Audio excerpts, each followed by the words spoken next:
আসসালামু আলাইকুম ওয়া রাহমাতুল্লাহি ওয়া বারাকাতুহু।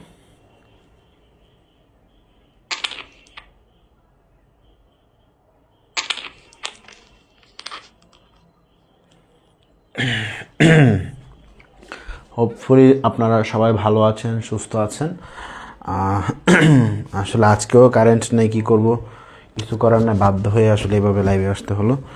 ইলেকট্রিসিটি নাই, আজকে হয়তো আমাদের একটু কষ্ট করতে হবে। কিছু করার নেই, কষ্ট করলে করতে হবে, তবে পড়তে তো হবে, তাই না?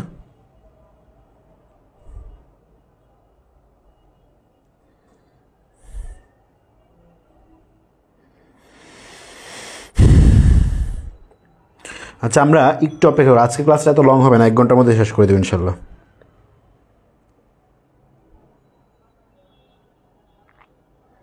আমরা সবার জন্য একটু অপেক্ষা করব, সবাই যুক্ত যাতে হয়ে যায় আমাদের সাথে, সেই প্রত্যাশা রাখবো ইনশাল্লাহ। আমরা সর্বোচ্চ 2 মিনিটের মধ্যে ক্লাস শুরু করে দিব। চলে এখানে লেট করার কোনো কোয়েশ্চনই আসে না, আমরা শুধু শুধু লেট করবো না ইনশাল্লাহ।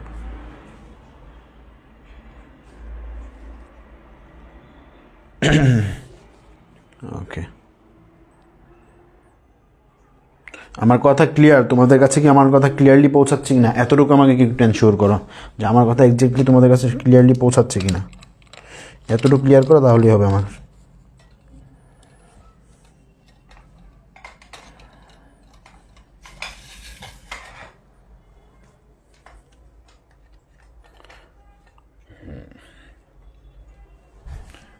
ওকে, আশা করছি এখন আরও কিছুটা স্পষ্ট দেখবা।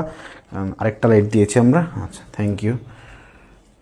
তোমরা কষ্ট করো, আমরাও কষ্ট করি, সবাই মিলে কষ্ট করি, শিখবো আমরা ভালো কিছু ইনশাআল্লাহ। কেমন? ওকে, আশা করছি এখন আরও কিছুটা স্পষ্ট দেখবা। আরেকটা লাইট দিয়েছি আমরা। কষ্ট করি, সবাই মিলে কষ্ট করি, শিখবো আমরা ভালো কিছু ইনশাআল্লাহ। ওকে, আমাদের সাথে কি বাকি সবাই যুক্ত হয়েছে?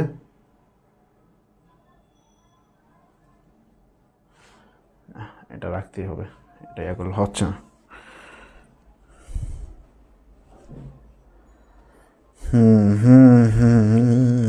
ক্লিয়ার? ওকে, আশা করি দেখতে পাবেন ইনশাল্লাহ। ঠিক আছে, তো আমরা পড়বো আজকে অধ্যায় 4, বাংলাদেশের সংবিধান। আচ্ছা, আমাকে এটা পড়ার পূর্বে আরেকটা জিনিস আমাকে কনফার্ম করা হয় যে 1600 সাল থেকে 1971 পর্যন্ত এতটুক তোমরা কি ক্লিয়ার কিনা, এতটুক তোমাদের ক্লিয়ার কিনা? এতটুক যদি ক্লিয়ার থাকে তাহলে আমরা পরবর্তীতে আজকে 1972 সাল পড়বো। যদি এটা ক্লিয়ার থাকে তাহলে আমরা এখন 1972 সাল পড়বো। ঠিক আছে, সংবিধান হয়েছিল 1972-তে। বলো তোমাদের এতটুকু ক্লিয়ার কিনা? যদি এতটুকু ক্লিয়ার থাকে তাহলে আমরা পড়বো। 3য় অধ্যায় পড়াবো, আগে এটা শেষ করি। সিকোয়েন্স মেনটেন করবো আমরা। এখন আমরা একটা সিকোয়েন্স মেনটেন করতেছি, সেই সিকোয়েন্স অনুযায়ী সামনে যাবো ইনশাল্লাহ। আচ্ছা, এতটুকু যদি ক্লিয়ার হয় তাহলে আমরা আজকে পরবর্তী ধাপে ইনশাল্লাহ এখন আমরা যেতে পারি। ওকে, সো সবাইকে থ্যাংক ইউ। যারা যারা পড়ছো সবাইকে অসংখ্য অসংখ্য অসংখ্য ধন্যবাদ। হোপফুলি এই জায়গাটাতে আলু পড়তেছে, যে জায়গাটাতে আলু পড়তেছে ওইখানে আমি লিখবো না ইনশাল্লাহ। ওকে, ঠিক আছে, আমরা এই জায়গাটা স্কিপ করে বাকিগুলোতে লিখবো। ওকে, সবাই একটু শেয়ার করে দেবে। হ্যাঁ, সবাই আমাদের সাথে যাতে যুক্ত হয়ে যায় ইনশাল্লাহ, সবাই যাতে আমাদের সাথে যুক্ত হয়ে যায়। আচ্ছা, সংবিধান সম্পর্কে কি আসলে তোমাদের কোনো ধারণা আছে? আমি কিন্তু তোমাদের মৌলিক সংবিধানের মৌলিক ধারাগুলো লেখাইছিলাম, মনে আছে? ওইগুলো আজকে আবার পড়তে হবে। এই এদিকে চুল নাই মাথায়, অপারেশন করছিলাম, চুল গেলে গেছে, বাজে দেখা যাচ্ছে এটা। ঠিক আছে। আচ্ছা, সংবিধান। সংবিধান কি? একটা রাষ্ট্রের মূলনীতি। সংবিধান হচ্ছে কি? রাষ্ট্রের মূল নীতি বা মূল দলিল, অর্থাৎ যেই দলিলের উপর বেস করে, যেই নীতির উপর বেস করে, যেই আইনের উপর ভিত্তি করে একটা রাষ্ট্র পরিচালিত হয়ে থাকে তাকে বলা হয় কি? সংবিধান। এখন 1971 সালের 16 ডিসেম্বর যখন আমাদের বাংলাদেশ স্বাধীন হলো, বাংলাদেশ বিজয় লাভ করলো, এখন বাংলাদেশের কি করতে হবে? তোমার যে অস্থায়ী সরকার আছে, অস্থায়ী সরকার বাদ দিয়ে তোমাদের কি করতে হবে? নির্বাচন দিতে হবে। নির্বাচন দেওয়ার আগে আমাদের রুলস রেগুলেশন প্রয়োজন। কি প্রয়োজন? Rules and regulation. That's why আমাদের একটা নতুন দেশের একটা সংবিধান প্রয়োজন, যে আমাদের এই বাংলাদেশটা কিভাবে চলবে সে একটা সংবিধান প্রয়োজন ছিল। এটার উপর চিন্তা করে ভারত আইন 1919, 65, 47 এই বেড়া এগুলো নিয়ে আলোচনা শেষ। রাষ্ট্রের মূল আচ্ছা এখন আমাদের একটা সংবিধান প্রয়োজন। তো এই সংবিধান নিয়ে আমরা আজকে পড়ব। দেখো 1971 সালের আমরা 16 ডিসেম্বর পর্যন্ত পড়ছিলাম। এখন 71 সালের 16 ডিসেম্বর, পরবর্তীতে আমরা এখন 1972 সালে, আমরা ডেট বাই ডেট পড়লে আমাদের জন্য সুবিধা হবে। আমরা আসি 11 জানুয়ারি। কবে? 11 জানুয়ারি 1972। 11 জানুয়ারি 1972 ডেট বাই ডেট পড়ব। শেখ মুজিব তোমার 8 জানুয়ারি ছাড়া পাইছে পাকিস্তানের মিয়ানওয়ালি কারাগার থেকে। সে 8 জানুয়ারি ছাড়া পায়া প্রথমে গেছে যুক্তরাজ্য, মানে ব্রিটেনে। সেখান থেকে আসছে ইন্ডিয়াতে, ইন্ডিয়া হয়ে 10 তারিখে বাংলাদেশে আসছে। তখন সে কি? রাষ্ট্রপতি। তো অ্যাজ এ প্রেসিডেন্ট হিসাবে সে কী করছে? আইসা অস্থায়ী সংবিধান আদেশ জারি করছে। 11 তারিখ সে একটা আদেশ জারি করে, সেটাকে বলা হয় অস্থায়ী সংবিধান আদেশ জারি। অস্থায়ী সংবিধান আদেশ জারি। সংবিধান আদেশ জারি, আদেশ জারি করলো। তারপর 23 মার্চ তখনকার রাষ্ট্রপতি, বিচারপতি মানে আবু সাইদ চৌধুরী ছিল খুব সম্ভবত, আমার খেয়াল নেই। আচ্ছা, কারণ প্রথম রাষ্ট্রপতি ছিল কি? আমরা জানি যে এখানে 11 জানুয়ারি 1972 সালে রাষ্ট্রপতি ছিল শেখ মুজিব, কিন্তু সে পরবর্তীতে রাষ্ট্রপতির পদ পাল্টায় কিন্তু সে প্রাইম মিনিস্টার হয়ে যায়, প্রধানমন্ত্রী হয়ে যায়। হ্যাঁ, 23 মার্চ 1972 সালে কি হয়? গণপরিষদ, বাংলাদেশ গণপরিষদ আদেশ জারি হয়। কি হয়? বাংলাদেশ গণপরিষদ আদেশ জারি। আচ্ছা, এটা একটু ক্লিয়ার করি। বাংলাদেশ গণপরিষদ আদেশ জারি। গণপরিষদটা কি? এটা আমাদের বুঝতে হবে। আদেশ জারি।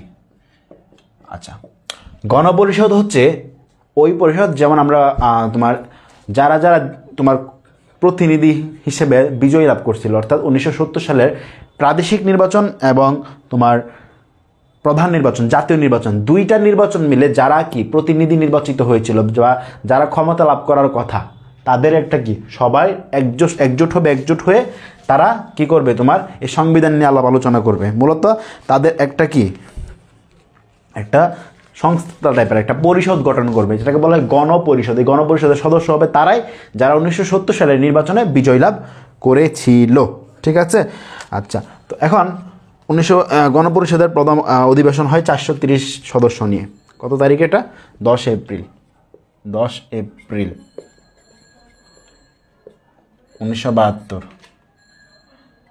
গণপরিষদের প্রথম অধিবেশন। গণপরিষদের প্রথম অধিবেশন, অর্থাৎ তারা একসাথে বসছে, সবাই একসাথে এসে কি প্রথম অধিবেশন। এখন এই গণপরিষদের টোটাল সদস্য সংখ্যা কত ছিল? এই জিনিসটা যদি একটু জানি, টোটাল তোমার প্রাদেশিক এবং কি জাতীয় দুইটা নির্বাচন হয়েছিল না? জাতীয় নির্বাচন আমরা জানি কটা? 167টা, এবং কি 167 না, টোটাল আসন সংখ্যা ছিল কটা? 169 এবং কি তোমার 310, টোটাল 310। প্রাদেশিকে ছিল সিট কয়টা? 310টা, আর এখানে ছিল 169টা। তো টোটাল কয়টা? টোটাল এখানে 370। কতজন? সরি, 310টার 167টা কতজন হইল বলো? 479। কতজন? 479 জন।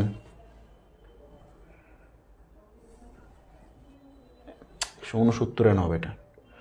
হ্যাঁ, জাতীয় নির্বাচনে পূর্ব বাংলায় বা পূর্ব পাকিস্তানে আসন ছিল 169টা, আর প্রাদেশিক ইয়া ছিল 310টা। টোটাল 479টা আসন নিয়ে হওয়ার কথা ছিল, কিন্তু দুর্ভাগ্যজনকভাবে প্রায় 49 জন মারা যায়, -49 হবে এখানে। 49 জন বিভিন্ন কারণে মারা যায়, কিংবা কি মুক্তিযুদ্ধে নিহত হয়ে শহীদ হয়েছে। ঠিক আছে, তো এই পরে বাদ দিয়ে টোটাল সদস্য ছিল মাত্র 430 জন। এই 430 জন নিয়ে কি হয়, তোমার গণপরিষদের প্রথম অধিবেশন হয়। তো এই 49 জন কি হয়, বিভিন্ন কারণে কেউ কেউ কি হয়, মারা যায়। ওকে, তো এখন 400 কতজন হইল, 30 জন।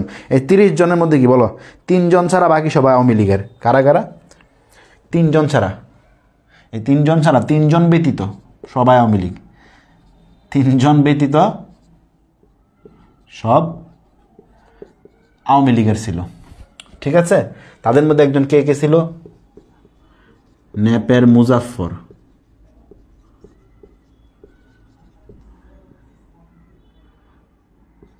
এক দুইজন কারা কারা ছিল, তোমার স্বতন্ত্র, তার মধ্যে একটা মানবেন্দ্র লারমা, মানবেন্দ্র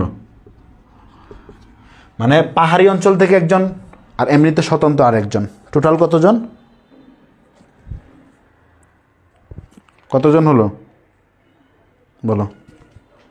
এ হলো 3 জন। এরা 3 জন ব্যতীত বাকি যারা ছিল 430 জনের মধ্যে সবাই আওয়ামী লীগের। তো এখন 430 জনকে নিয়ে গণপরিষদের প্রথম অধিবেশন হয়েছে। কত তারিখ? 10 এপ্রিল। আচ্ছা, তো 10 এপ্রিল এবং 11 এপ্রিল 2 দিন মিলে হয়েছিল। এখন 2টা দিনে কি কি হয় দেখো, একটু আসো। প্রথম দিন গণপরিষদের প্রথম দিন তারা বসে তারা কি কি নিয়ে আলোচনা করছে বলো? প্রথম দিন স্পিকার অ্যান্ড ডেপুটি স্পিকার নির্বাচন, স্পিকার প্লাস ডেপুটি স্পিকার নির্বাচন, এই কাজটা তারা প্রথম দিন করে ফেলছে।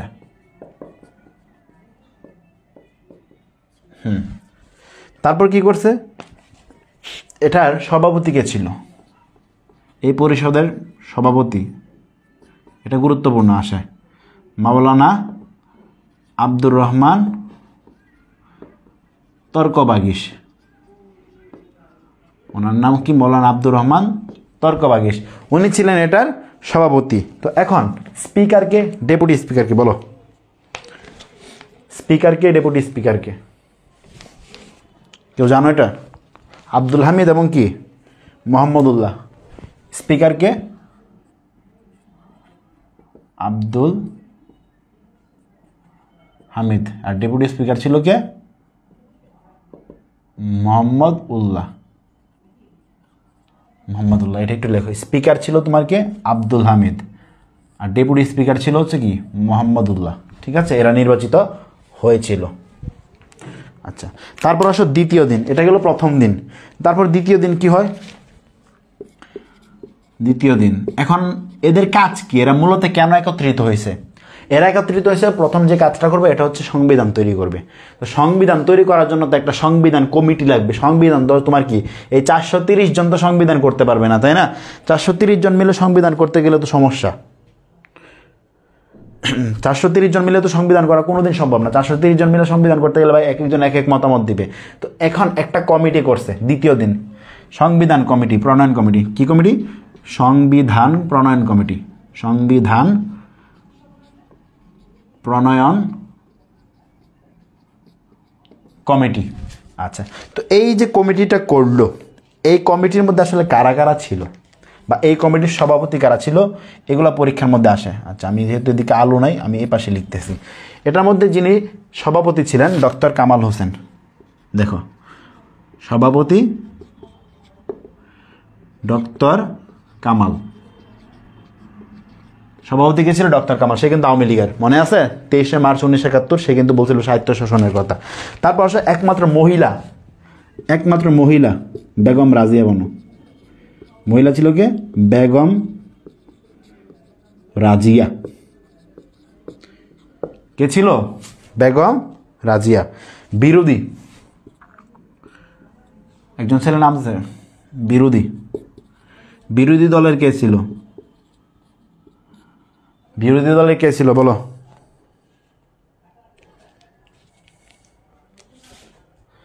সুরঞ্জিত সেনগুপ্ত।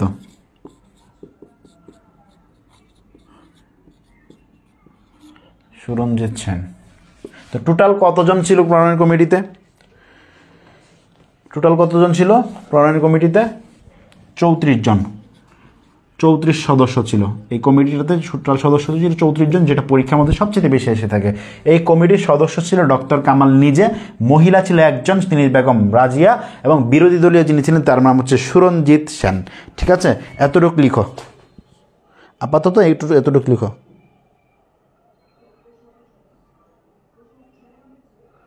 স্যার আব্দুর রশিদ তর্কবাসী, আব্দুর রশিদ তর্কবাসী। আচ্ছা আচ্ছা আচ্ছা, আব্দুর রহমান, আব্দুর রশিদ হবে এটা। Thank you. আব্দুর রশিদ তর্কবাগীশ হবে। Thank you. আরে ভাই প্যাস লাগাই দিছি আর কি। আচ্ছা, তো এখন দ্বিতীয় দিন, প্রথম দিন 10 তারিখে কী করলো, 10-11 তারিখে এটা হইলো। হওয়ার পরে এখন তোমার কি করতে হবে, এদের একটা কমিটি হয়েছে 34 সদস্যের। এই কমিটি আবার কি করতে বলো, 17 এপ্রিল 1972 এই কমিটির প্রথম বৈঠক অনুষ্ঠিত হয়েছে 17 এপ্রিল। ঠিক আছে, খসড়া সংবিধান কমিটির প্রথম বৈঠক 10 এপ্রিল 17 এপ্রিল, 71 মিলে 72 মিলে। খসড়া সংবিধান কমিটির প্রথম বৈঠক, খসড়া সংবিধান কমিটির প্রথম বৈঠক, সংবিধান কমিটির প্রথম বৈঠক। আচ্ছা, এখন এই বৈঠকটা যে হয়েছে কাদের, এই 34 জন সদস্যের একটা প্রথম বৈঠক হয়েছে কয় তারিখে, 17 এপ্রিল। এখন তারা এই বৈঠকের মধ্যে কি সিদ্ধান্ত নিছে বলো? বৈঠকের মধ্যে সিদ্ধান্ত নিছে যে কি, তোমরা আজ 17 এপ্রিল থেকে 8 মের মধ্যে জনগণ, বাংলাদেশের যে সকল জনগণ আছে তারা চাইলে কি প্রস্তাব দিতে পারবে। তারা কি করতে পারবে, প্রস্তাব দিতে পারবে সংবিধানে কি কি অ্যাড করা যায়। এটা হচ্ছে জনগণের মতামত নিচ্ছিল। এটা কিন্তু এবছর যখন গণ অভ্যুত্থান হয়েছে তারপরে কিন্তু জনগণের মতামত চাওয়া হয়েছিল। তো প্রায় কি বিভিন্ন মহল থেকে প্রায় 98টি প্রস্তাব আসে, টোটাল 98টি প্রস্তাব আসে বিভিন্ন মহল থেকে। বুঝতে পারছো, সরকারের নিকট টোটাল 98টা প্রস্তাব আসছে। এখানে 8 মের মধ্যে বলছে কি তোমরা জনগণ প্রস্তাব দাও যে কি আনা যায়। তো টোটাল 98টা কি আসছে, প্রস্তাব আসছে। ওকে, এতটুকু লিখো। আচ্ছা, এখন আমাকে উপর দিয়ে মুছতে হবে।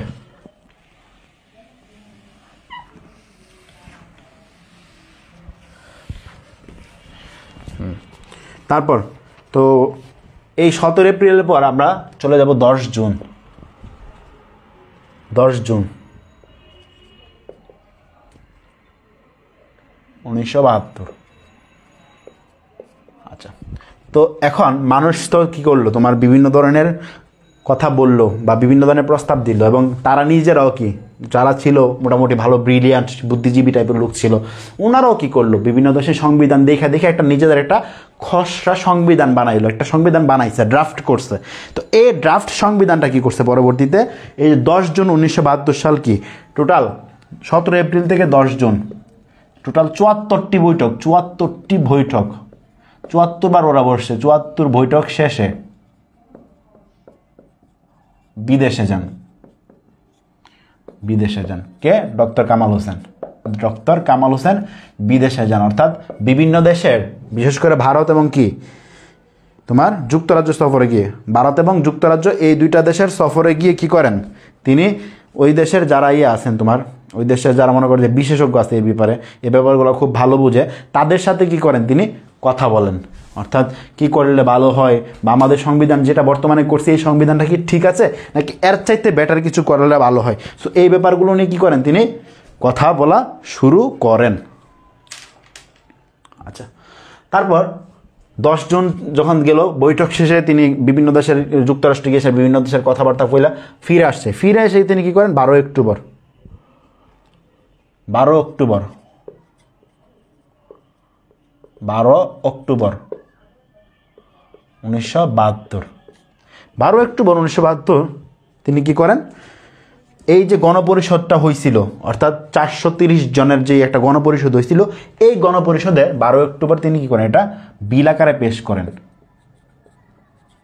বিল আকারে পেশ করেন। অর্থাৎ এই যে খসড়া একটা মোটামুটি একটা সংবিধান করে ফেলছে, এখন এটা তাদেরকে কি করছে, তোমার পইরা শোনাইতেছে। ঠিক আছে, পেশ করেন। আচ্ছা, তো এটা কোথায় পেশ করেন? গণপরিষদে। এটা লিখে দাও, গণপরিষদে। গণপরিষদে শুরুতে লিখবে, গণপরিষদে, নাহলে বুঝবা না। এখন তাদের থেকে তো মনে করো যে গণপরিষদ থেকে তাদেরকে সদস্য হিসেবে নিছে, এখন বাকিদেরও তো এটা জানা উচিত বা জানতে হবে যে তোমরা আসলে কি বানাইতেছ, তাই না? ওকে, গেল। তো বিল আকাশে পেশ করার পর পরের দিন এটা পত্রিকায় প্রকাশ করছে। এটা পরের দিন পত্রিকায় প্রকাশ হয়। কি হয়? পত্রিকায় প্রকাশ হয়েছিল। তখন মানুষ কি করছে? এটা পড়ছে। ঠিক আছে, আচ্ছা, তো এতটুকু লিখো। তারপর আসো 19 থেকে 30 অক্টোবর। 19 থেকে 30 অক্টোবর। 19 থেকে 30 অক্টোবর প্রথম পাঠ। আমি বোঝাচ্ছি প্রথম পাঠ কি। 31 থেকে 30 নভেম্বর। 31 অক্টোবর থেকে অক্টোবর থেকে 3 নভেম্বর দ্বিতীয়বার পাঠ। ওকে,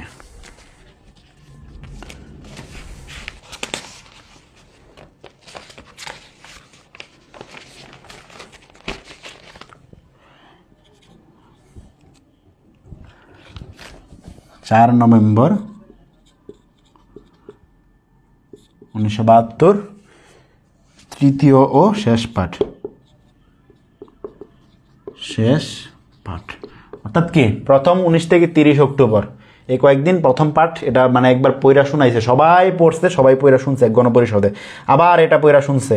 এবং 4 নভেম্বর সর্বশেষ 4 নভেম্বর তৃতীয় এবং শেষ পাঠ। এবং কি, এই যে সংবিধানটা, এটা গণপরিষদ কি করছে? গৃহীত করছে। গণপরিষদ সংবিধান গৃহীত করে। সংবিধানটা কি হয়? তাদের হাতে নেই, সংবিধান গৃহীত করে। আর এই কারণে কি, এই যে 4 নভেম্বর সংবিধানটা যেহেতু গৃহীত হয়েছে কয় তারিখে? তোমার 4 নভেম্বর। এই জন্য এই 4 নভেম্বরকে বলা হয় কি? সংবিধান দিবস। কি দিবস ভাইয়া? সংবিধান দিবস। বাংলাদেশের সংবিধান দিবস কয় তারিখ? প্রশ্ন যদি আসে দিবা 4 নভেম্বর। কেন? কারণ এই তারিখে কি গণপরিষদ কর্তৃক এটা গৃহীত হয়েছিল। রাইট? আশা করি এই বিষয়টা তোমাদের এখন একদম ক্লিয়ার। আচ্ছা, তারপর আসি সামনে যে আরো আগের নোট কারো কাছে আছে, আগের নোট দেখে করবা। তারপর আসো 14 + 15 ডিসেম্বর। 14 + 15 ডিসেম্বর। এখন দেখো, ওরা তো মাত্র 34 জন, তো বাকি যে 400 কতজন বাকি আছে আরো? 34 জন হলে 430 জন থেকে আরও তুলেছে 396 জন। এ সবার স্বাক্ষর লাগবে। এটা পাশ করতে গেলে কি সবাই এটাতে অনুমোদন দিতে হবে। কারা কারা অনুমোদন দিচ্ছে আমরা যাই। সবার স্বাক্ষর দেন, গণপরিষদের সবাই স্বাক্ষর দেন। গণপরিষদের সবাই এটাতে স্বাক্ষর দেন, কিন্তু 2 জন দেয় নাই। স্বাক্ষর দেন কারা কারা ব্যতীত? সুরঞ্জিত ও মানবেন্দ্র লারমা ছাড়া ব্যতীত। মানবেন্দ্র লারমা ব্যতীত এরা 2 জন কি করে নাই? এটাতে সাইন দেয় নাই। যদি 1972 সালের সংবিধানটা আমরা একটু ভালোভাবে লক্ষ্য করি, এটা শুধুমাত্র আওয়ামী লীগের জন্য বানানো হয়েছে, এরকম মনে হচ্ছিল যে আওয়ামী লীগ যেটা চাচ্ছে সব হচ্ছে, কিন্তু এটা এক্স্যাক্টলি একটা যে গণতান্ত্রিক রাষ্ট্রের নিয়ম অনুযায়ী যাবে এরকম কোনো প্রসেস ওইখানে ছিল না। এবং সর্বশেষ 16 ডিসেম্বর। কয় তারিখ? 16 ডিসেম্বর কি হয়? নতুন বাংলাদেশ অর্থাৎ গণপ্রজাতন্ত্রী বাংলাদেশ প্রথম কি হয়? সৃষ্টি হয়। প্রথম সংবিধান কার্যকর হয়। কি হয়? প্রথম বিজয় দিবস থেকে সংবিধান কার্যকর। সংবিধান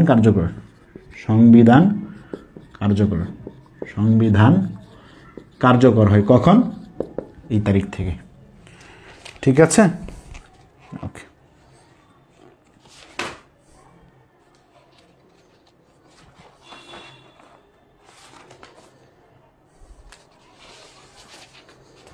এতটুকু লিখো।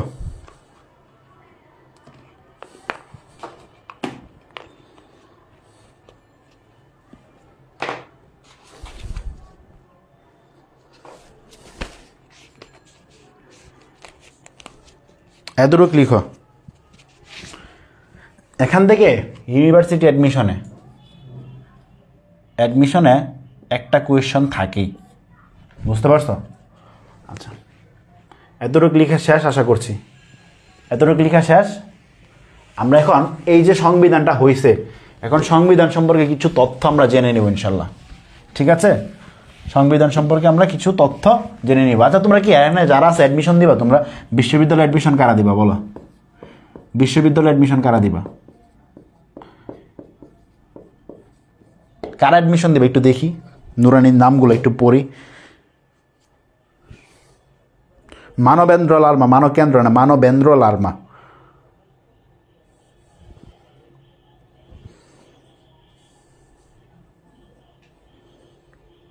চারে নভেম্বর, হ্যাঁ হ্যাঁ হ্যাঁ হ্যাঁ হ্যাঁ। আচ্ছা, দ্রুত দেখি কে কে দিবা অ্যাডমিশন, একটু জানি কারা কারা অ্যাডমিশন দিবা ভাইয়ারা বলো তো। ইনশাল্লাহ ইচ্ছে আছে, ইনশাল্লাহ অ্যাডমিশন দিব। আচ্ছা, সো তোমরা কিন্তু খুব ভালোভাবে জানো আমাদের অনলাইন মাদ্রাসার তোমার পেজে ঢোকার পরেও কিন্তু এখানে দেখতে পাবা যে তোমাদের অ্যাডমিশনের জন্য পাবলিক বিশ্ববিদ্যালয় টার্গেট পাবলিকান ব্যাচ একটা আমরা দিয়ে দিছি। যেই পাবলিকান ব্যাচের মাধ্যমে তোমরা কি পাবা, এখানে কোর্সে লাইভ ক্লাস পাবা, লাইভ ক্লাসের রেকর্ড পাবা, ক্লাস নোট পিডিএফ পাবা, হোমওয়ার্ক পাবা, তোমাদের অলওয়েজ আমরা করব। সো কোর্সের মধ্যে আমরা টোটাল ক্লাস রাখতেছি, দেখো বাংলার জন্য 15টা, ইংরেজি 15টা, সাধারণ জ্ঞান 15টা, লিখিত 10টা, সলভ ক্লাস 5টা, টোটাল 60টা ক্লাস। অনেকের কাছে মনে হবে ভাই ক্লাসে তো কম, না, অ্যাডমিশনে যদি ক্লাস তোরে আমি 100টাও দিই, মানে বড় করে যদি অনেক দেবে 120টা ক্লাস দিয়েছে, 120টা ক্লাস, এক একটা ক্লাসের যদি 2 ঘন্টা করে হয়, 120টা ক্লাস জীবনে করবি না। তবে আমরা যতটুকু ক্লাস দিছি নর্মালি দেখবা, যে কোনো অফলাইন কোচিংগুলো পড়বা, যতগুলো অফলাইন কোচিং আছে প্রত্যেকটা অফলাইন কোচিংয়ে দেখবা কি তোমার কয়টা, 12টা লেকচার থাকে, সর্বোচ্চ 12টা। তো 12টা লেকচার বা ধরো না 15টা লেকচার দিল, কয়টা 15টা লেকচার দিল, 15টা লেকচারে কয়টা হয়, 3 15 45টা। তবে তো ওরা তো 45টা ক্লাস দিচ্ছে তোমাকে। ঢাকা ইউনিভার্সিটির জন্য সিরিয়াসলি সপ্তাহে 3টা করে ক্লাস থাকে, তার মানে কি 15টা লেকচার শিটে তোমার 45টা ক্লাস হচ্ছে। তো আমরা তো ওই লেকচার শিটগুলো পড়ছি, আমরা তো পড়ে আসছি, এজন্য আমরা ওই প্যাটার্নটাই করতে সাজাইছি, ওই প্যাটার্নে আমরা টোটাল ক্লাস রাখছি এরকমভাবে 3 15 45টা, ইনশাল্লাহ 45 ক্লাস আমরা এটা কাভার দিব। কারণ এখানে টিচারের চাইতে তোমাদের বেশি পড়তে হবে, ঠিক আছে?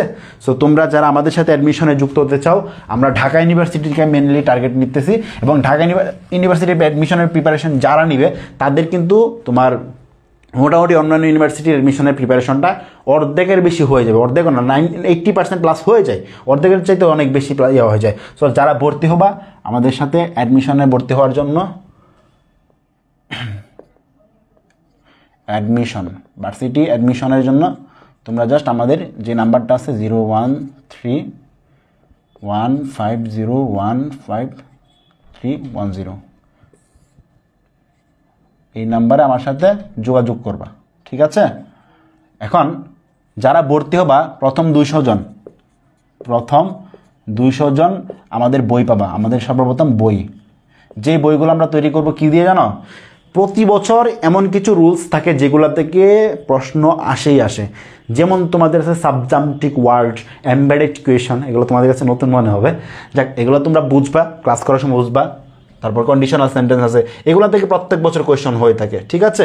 তারপর যেমন সন্ধি থেকে কোয়েশন, সমাজ থেকে ইয়ে হয়, এইগুলোর উপর বেস করে আমরা এই বইটা বের করবো। যে বইটার নাম আমরা দিচ্ছি কি বলতো? আমরা বইটার নাম দিচ্ছি ভার্সিটি সলিউশন বুক, ভার্সিটি সলিউশন।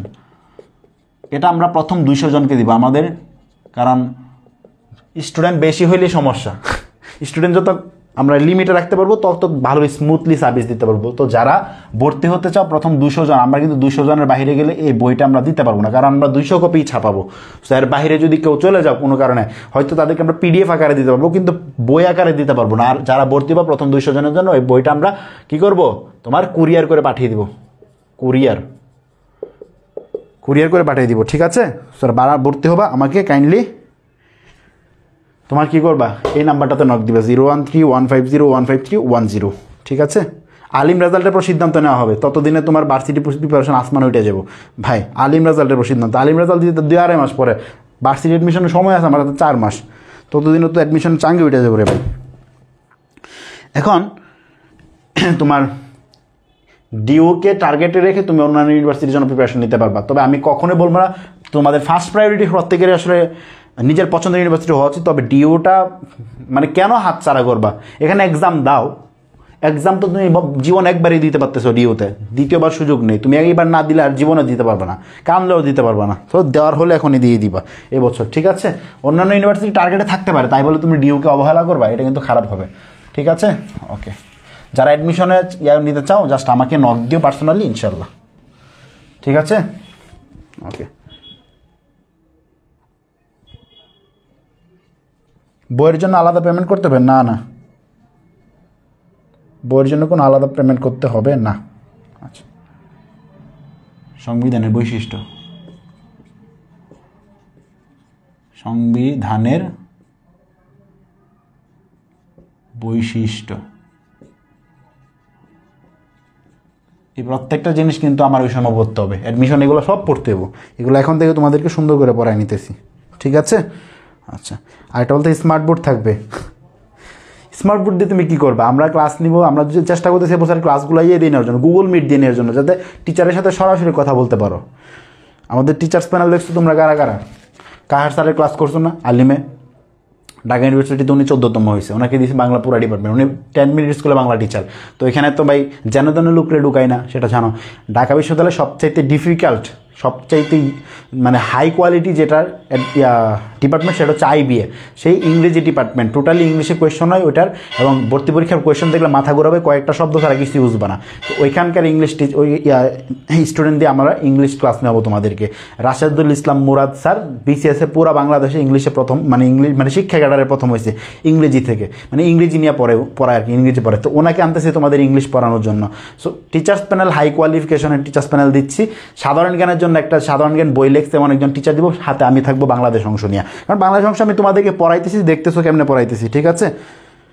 তো এখন কোর্স ফি কত? অনেকে বলছে কোর্স ফি ভাই বেশি না, 1500 টাকা মাত্র আমাদের এই সর্বনিম্ন। এর আগের বার আমরা 2500 টাকা নিয়েছিলাম, এবছর আমরা খুবই কম রাখতেছি তোমাদের জন্য, মাত্র 1500 টাকায় প্রথম 200 জন আমরা বই দিব। এক কথায় প্রথম 200 জন বইয়ের জন্য কি, বই ফ্রি, একদম ফ্রি, বইয়ের জন্য কোনো টাকা নিব না, প্রথম 200 জন টোটালি ফ্রি, ঠিক আছে? তো যারা ভর্তি হবা আমি নাম্বারটা এখানে লিখে রাখতেছি আবারও, 150 153 ঠিক আছে? আমরা পড়ায় বেক করি। সংবিধানের বৈশিষ্ট্য, সংবিধানের বৈশিষ্ট্য আমরা একটু ঢুকতেছি আবার। ওকে, দেখো এটা একটা লিখিত দলিল, সংবিধানের বৈশিষ্ট্য, লিখিত দলিল, লিখিত দলিল। যা যা লিখবো এখন জাস্ট ধোঁয়ায় লিখো, আমি যা যা লিখবো এগুলো জাস্ট লিখো।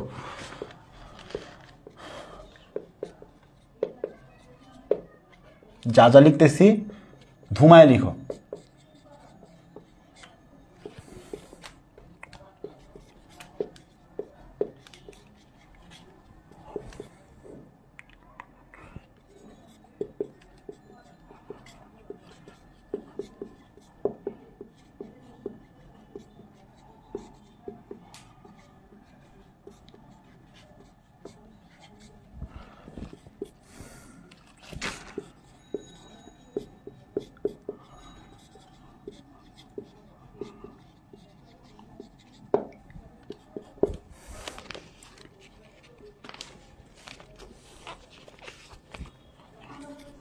এগুলো আগে লিখো, প্রত্যেকটা বুঝাই দিব, প্রথম পত্রে পরে আসছি।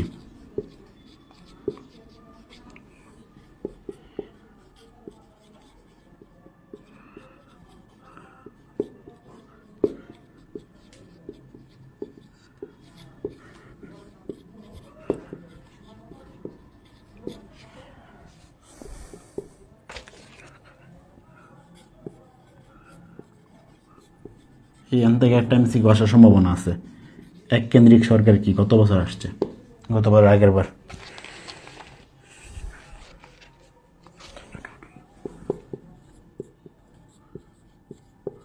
এগুলো লিখো দ্রুত, এগুলো মুখস্থ করে ফেলতে হবে।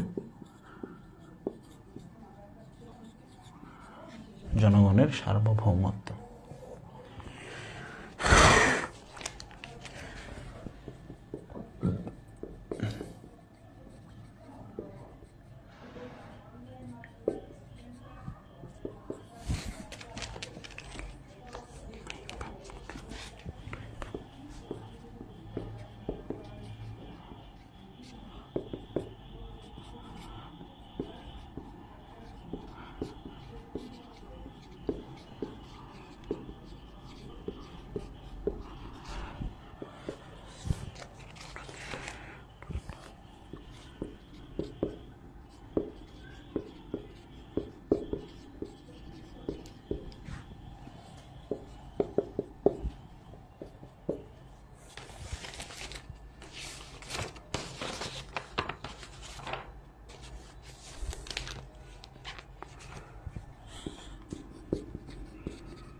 ওকে লিখো লিখো, লিখা শেষ হলে বলো, তারপর আমি বলতেছি।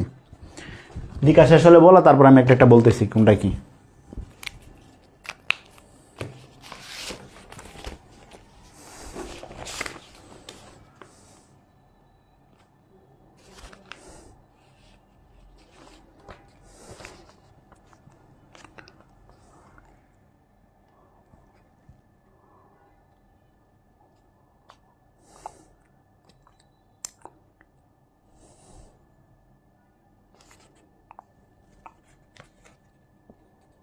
দ্রুত লিখলে আমার লিখা ডান লিখা, লিখলে ডান লিখো, তারপর আমি বলতেছি কোনটা কি।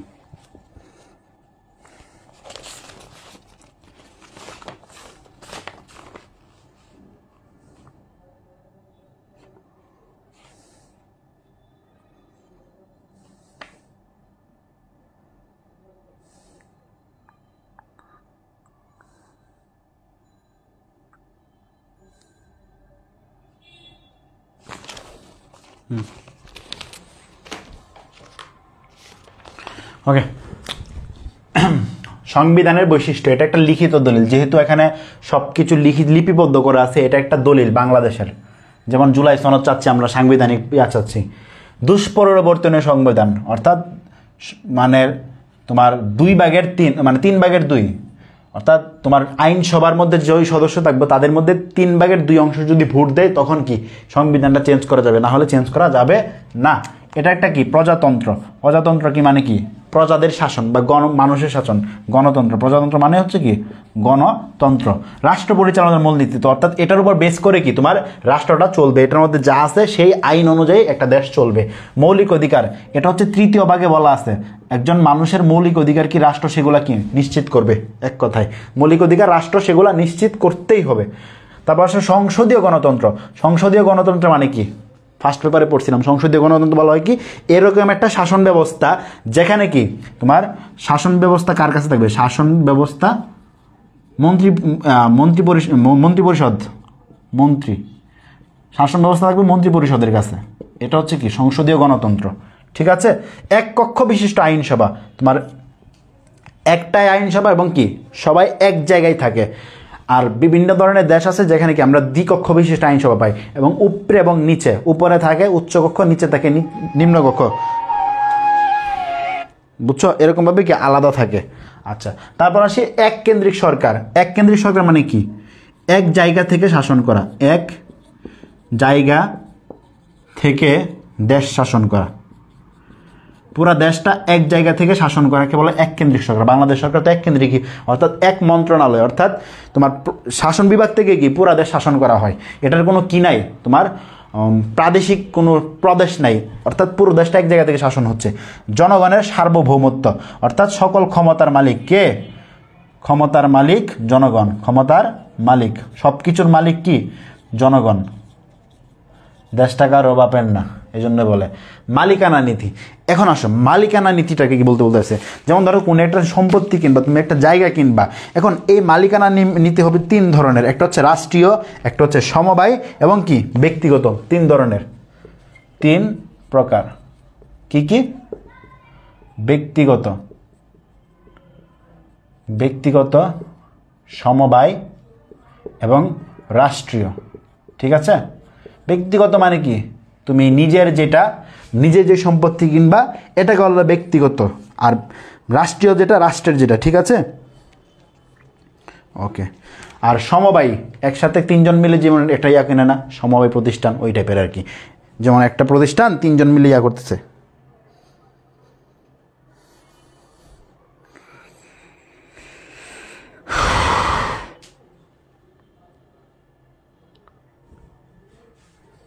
শিরক হবে না? আরে ভাই তুমি ওই চিন্তা করতেছো কেন?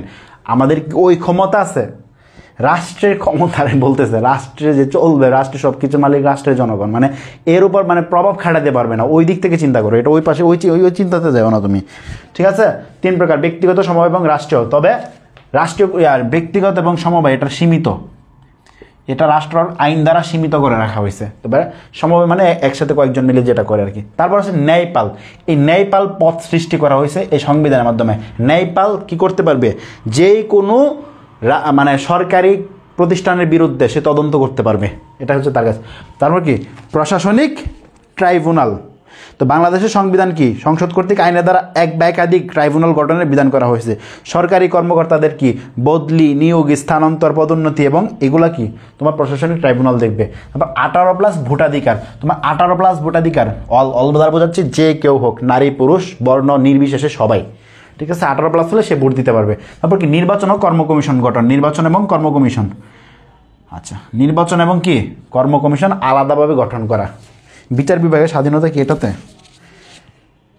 হ্যাঁ এটাতে, আরেকটা ভুল গেছে, বিচার বিভাগের স্বাধীনতা, এটা লিখো, বিচার বিভাগের স্বাধীনতা, খেয়াল আসছে মাত্র।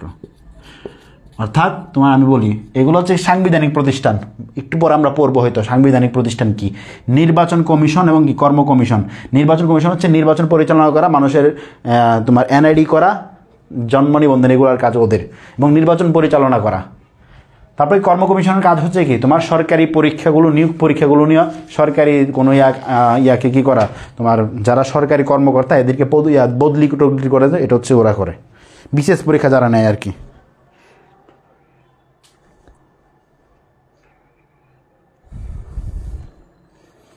ওকে, আশা করি এতটুকু ক্লিয়ার, ঠিক আছে। ওকে, সংবিধানের বৈশিষ্ট্যতে এতটুকু ক্লিয়ার। তারপর আসো, আরও কিছু বৈশিষ্ট্য আছে সংবিধানের। দেশটা তোমার না কি করছো কিছু বললে তোমার জনগণের গলা। সংবিধানের আরও কিছু বৈশিষ্ট্য এখন আমরা লিখব, ঠিক আছে। আচ্ছা, তফসিল, সংবিধানের টোটাল তফসিল, এগুলো তথ্যগুলো মুখস্থ করে ফেলতে হবে। তফসিল ছিল মোট 60টা, সংশোধনী আসছে টোটাল 17টা, আরেকটা মনে পেন্ডিংয়ে আছে সংশোধনী এখনও যেহেতু আসে নাই পরীক্ষায়, 17বার সংশোধন হয়েছে, ঠিক আছে। তারপর অধ্যায় বা ভাগ 11টা, অধ্যায় বা ভাগ এগুলো জাস্ট মুখস্থ করে, এগুলো বোঝার কিছু নেই, 11টি জাস্ট মুখস্থ করতে থাকো। পরিচ্ছেদ, অনুচ্ছেদ, অনুচ্ছেদটা গুরুত্বপূর্ণ। পরিচ্ছেদ, অনুচ্ছেদ, অনুচ্ছেদ, অনুচ্ছেদ কয়টা? 153টা। 153টাকে বিভিন্ন ভাগে ভাগ করা হয়েছে। সংবিধানটাকে অনেকভাবে ভাগ করা হয়েছে, যেমন তৃতীয় ভাগে মৌলিক অধিকার, পরিচ্ছেদ টোটাল 23টা পরিচ্ছেদ, এটাকে ডিভাইড করা হয়েছে 153টাকে, দেখছো। তারপর আসো, এটার নাম কি? সংবিধানটার বাংলাদেশের নাম কি বলো? গণপ্রজাতন্ত্রী বাংলাদেশ, গণপ্রজাতন্ত্রী বাংলাদেশ, গণপ্রজাতন্ত্রী বাংলাদেশ। এটার ইংরেজি নাম কি? ইংরেজিতে এটাকে কি বলে বলো? People's republic of Bangladesh, PEOPLE, people's republic of Bangladesh, republic of Bangladesh, people's republic of Bangladesh. এটার ভাষা কি ছিল? ভাষা ছিল বাংলা প্লাস ইংরেজি, এই দুইটা ভাষা এটা ছিল। ওকে, বিশ্বের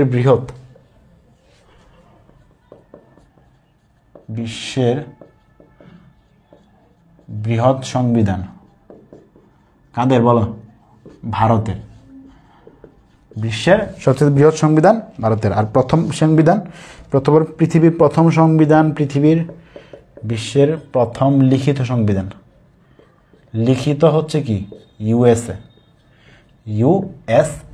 ইউএসএ সিটিজেনশিপ সবচেয়ে প্রথম লিখিত। যখন কেউ আমেরিকার নাগরিকত্ব নিতে চায় তখন তার আমেরিকার যে সংবিধান সে জানে কিনা সেটার উপর তার একটা পরীক্ষা দিতে হয়, পরীক্ষা দিয়ে পাশ করলে তারপর সে সিটিজেনশিপ পায় আর কি। বিশ্বের অলিখিত সংবিধান, কিছু দেশ আছে যাদের সংবিধান অলিখিত। কোন কোন দেশ আমরা একটু পড়ছিলাম, মনে করো বলো কোন কোন দেশ পড়ছিলাম বলো? Israel. UK, United of kingdom, অর্থাৎ যুক্তরাজ্য, ইউনাইটেড অফ কিংডম যুক্তরাজ্য বা ইংল্যান্ড। তারপর কি ইসরায়েল, ইসরায়েল এটা আসবে না পরীক্ষায়, ইসরায়েল।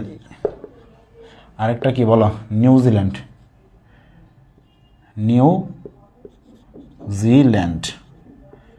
এদের কি, এরা হচ্ছে কি আরেকটা মানে আরব আমিরাত, এক্স্যাক্টলি খেয়াল, এটা একটু কনফার্ম করে তো কেউ, আমিরাত, আমিরাতেরটা মনে হয় এরকম, ঠিক আছে ওকে, এটা কনফার্ম না আমি।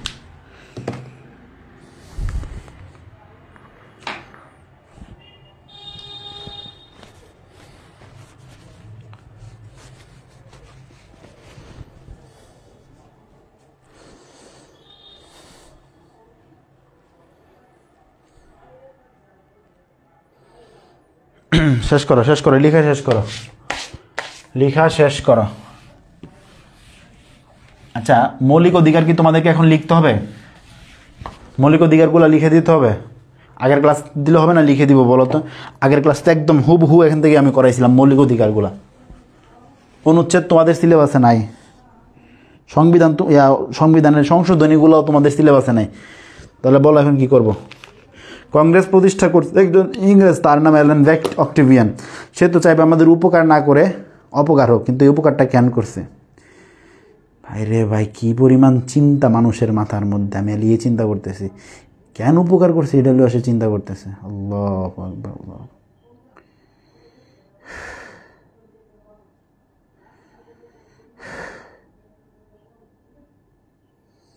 শেষ করো, শেষ করো, আমার ওটা জানো আগে, ওইটা লিখতে হবে কিনা বলো?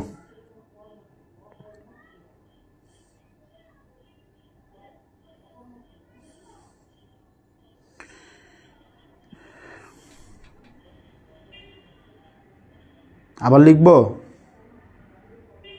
পিপলস রিপাবলিক অফ বাংলাদেশ, এটা হচ্ছে এই যে নাম, বাংলাদেশের নাম। ওই দিন কিন্তু আমি সবগুলো লিখছিলাম ভাই। এমসিকিউ দেন, আসো বাবা, আসো আসো বাবা, তুমি আসো, তোমাকে আমি এমসিকিউ দিই। তফসিল প্রথমে 4টা ছিল, পরবর্তীতে যুক্ত হয়েছে তো, পরবর্তীতে 26 মার্চ, 7 মার্চের ভাষণ, 26 মার্চ, 16 ডিসেম্বর, এই 3টা যুক্ত হয়েছিল তো। না না, 26 মার্চ, 16 ডিসেম্বর না, 7 মার্চের ভাষণ, 26 মার্চ এবং মুজিবনগর 10 এপ্রিল।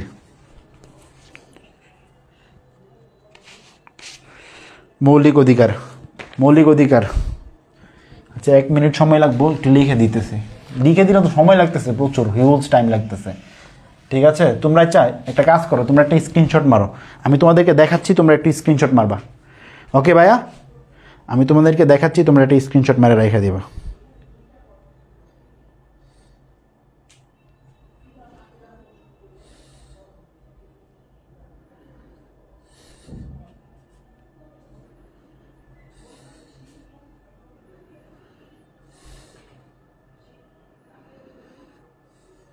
এখানে তো সবগুলো নাই। আচ্ছা আছে, নাও এটা স্ক্রিনশট মারো, এটা সবাই স্ক্রিনশট মারো, এটা একটি স্ক্রিনশট মারো, নাও নাও নাও, এটা একটি স্ক্রিনশট মারো। মৌলিক অধিকার, এটা আমি একদম হবে, এটাই লিখতে হবে, লিখলে এখন এটাই লিখতে হবে, ঠিক আছে? আচ্ছা, তারপর এতটুকু স্ক্রিনশট মারো, আবার এটা স্ক্রিনশট মারো, এগুলো হচ্ছে মৌলিক অধিকার।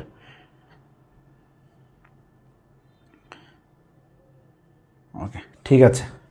তো এখন আমার শুধু শুধু সময় নষ্ট করার তো কোনো প্রয়োজন আমি বোধ করতেছি না, ঠিক আছে? মৌলিক অধিকার সবগুলো আমি দিছি তোমাদেরকে, আশা করি এখানে স্ক্রিনশট মেরে দিছো, হয়ে যাবে। তো আমাদের সিলেবাস অনুযায়ী আমাদের কিন্তু 4র্থ অধ্যায় শেষ, ঠিক আছে? ক্লিয়ার? 4র্থ অধ্যায় বলো, সংবিধানের ডেটগুলো অনুযায়ী পড়লে এটা ইজি ক্লিয়ার হয়ে যাবে তোমরা। ওকে,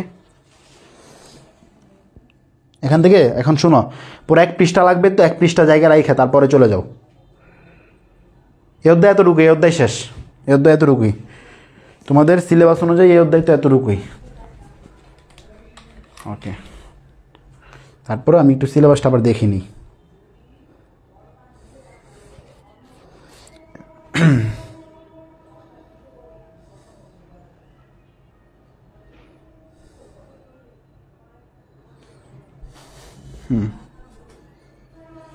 এই যে তোমাদের সিলেবাস,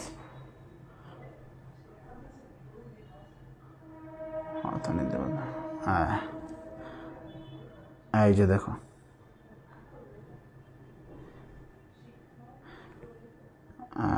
এই যে চতুর্থ অধ্যায় আংশিক লিখছে কি, চতুর্থ অধ্যায় আংশিক। আংশিক কতটুক?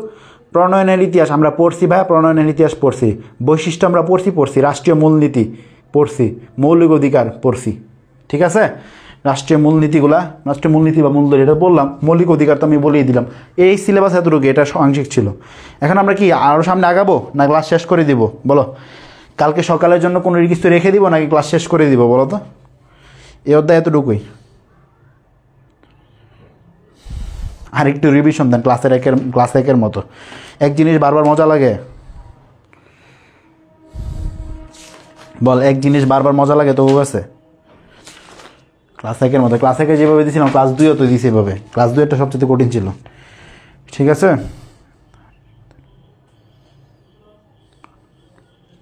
আচ্ছা, যেগুলো গুরুত্বপূর্ণ এগুলো একটু বলে দিচ্ছি। 11ই জানুয়ারি অস্থায়ী সংবিধান আদেশ জারি হয়েছে কবে? 11ই জানুয়ারি। 23 মার্চ গণপরিষদ আদেশ জারি, গ্যাজেট প্রকাশ। সেটা তারা কি করছে? 10 এপ্রিল 1972 গণপরিষদের প্রথম অধিবেশন, যেখানে কি সভাপতিত্ব ছিলেন মৌলানা আব্দুর রশিদ তর্ক বাগিশ। সেটা 2 দিন ব্যাপী হয়েছিল। প্রথম দিনে কি স্পিকার এবং ডেপুটি স্পিকার নির্বাচন করা হয়েছিল। স্পিকার ডেপুটি স্পিকার কে ছিল? ডেপুটি স্পিকার ছিল মোহাম্মদুল্লাহ, এবং স্পিকার কে ছিল বলো তো? তোমরা একটু কমেন্ট করো, স্পিকার কে ছিল এবং ডেপুটি স্পিকার তো মোহাম্মদুল্লাহ বলে দিলাম, স্পিকারটা কে ছিল বলো? বলো। খুব সহজ নাম, বিচারপতি ছিল তিনি। আচ্ছা, তারপর আসে দ্বিতীয় দিন আমরা কি দেখলাম যে দ্বিতীয় দিনে আয়সা তোমার কি করছে? সংবিধান কমিটি প্রণয়ন করছে। সংবিধান কমিটি প্রণয়ন করছে 34 জন।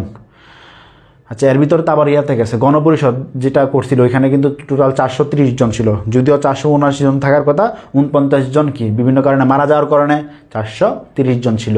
সেখান থেকে 34 জনের একটা সংবিধান প্রণয়ন কমিটি গঠন করা হয়, যেই প্রণয়ন কমিটিতে তোমার সভাপতি ছিল কি ডক্টর কামাল হোসেন, আর তোমার মহিলা ছিল বেগম রাজিয়া বানু, ঠিক আছে। আচ্ছা, তো বিরোধী দল ছিল কি সুরঞ্জিত সেনগুপ্ত, বিরোধী দল থেকে ছিল। সে টোটাল 34 জনের সদস্য। তো তারা কি করে? প্রথম একটা ইয়াতে বসে। তো তারা বৈশা টোটাল কতবার বসছে বলো? তারা টোটাল কতবার বসছে?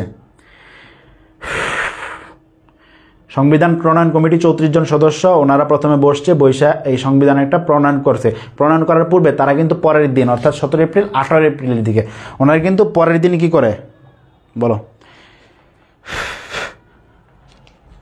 8 মে, কয় তারিখ? 8 মে, হ্যাঁ 18 এপ্রিল থেকে 8 মে, এই সময়ের মধ্যে বাংলাদেশের মানুষদেরকে বলছিল কি আপনারা কি দেন যে সংবিধানের সংস্কারের বা আপনারা প্রস্তাব দিতে পারেন, কি কি করতে হবে কি কি না করতে হবে, এটার প্রস্তাব দেওয়ার জন্য। তারপর কি তোমার টোটাল কতবার? টোটাল 98টা প্রস্তাব আসছিল বিভিন্ন মহল থেকে, বিভিন্ন বুদ্ধিজীবী যারা ছিল টোটাল। আব্দুল হামিদ, হ্যাঁ আব্দুল হামিদ, রাইট।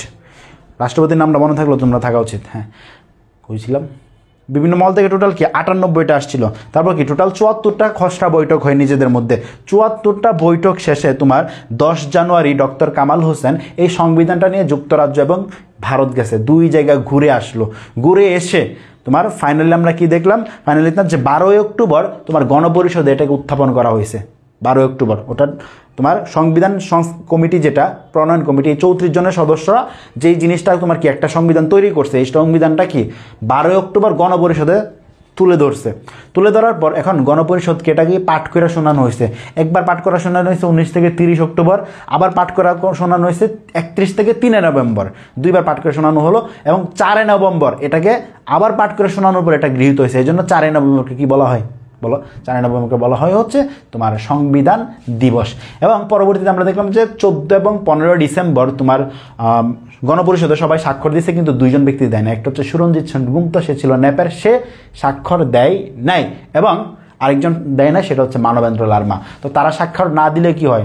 এই সংবিধানটা কিন্তু কার্যকর হয়ে গেছে, কারণ এখানে কিন্তু সবাই স্বাক্ষর দিয়ে দিচ্ছে, শুধুমাত্র 2 জন দেয় নাই। এবং 16 ডিসেম্বর থেকে তোমার কি এই সংবিধানটা চালু হয়ে গেছে এবং বাংলাদেশ গণপ্রজাতন্ত্রী বাংলাদেশ সরকার নামে এই নামে কি আত্মপ্রকাশ করছে।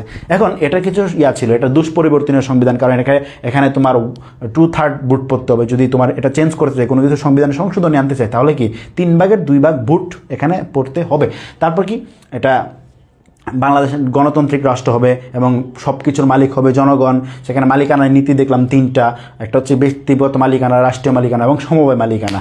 তারপরে দেখলাম এটা একটা এককেন্দ্রিক সরকার, এক জায়গা থেকে পুরো দেশ শাসন হবে। একটা গণতান্ত্রিক রাষ্ট্র হবে, সংসদীয় সরকার হবে, যেখানে শাসন ব্যবস্থা থাকবে মন্ত্রিপরিষদের হাতে।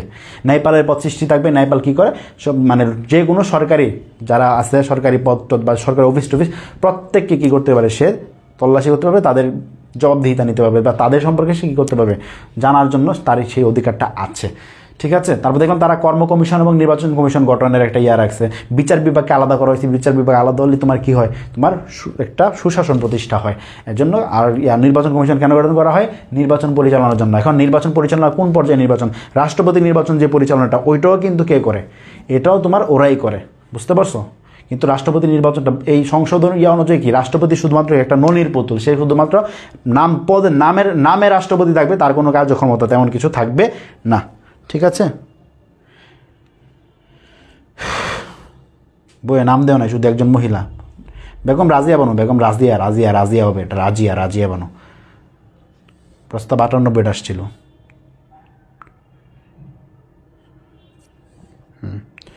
ন্যাপ কি, এটা একটা রাজনৈতিক দল।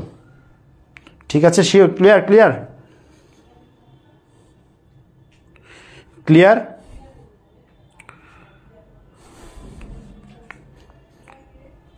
স্যার করবো না। ওকে ঠিক আছে আব্দুল্লাহ, না তুমি চলে যাও। ওকে ভাইয়া, আল্লাহ হাফেজ, তোমাকে বিদায়।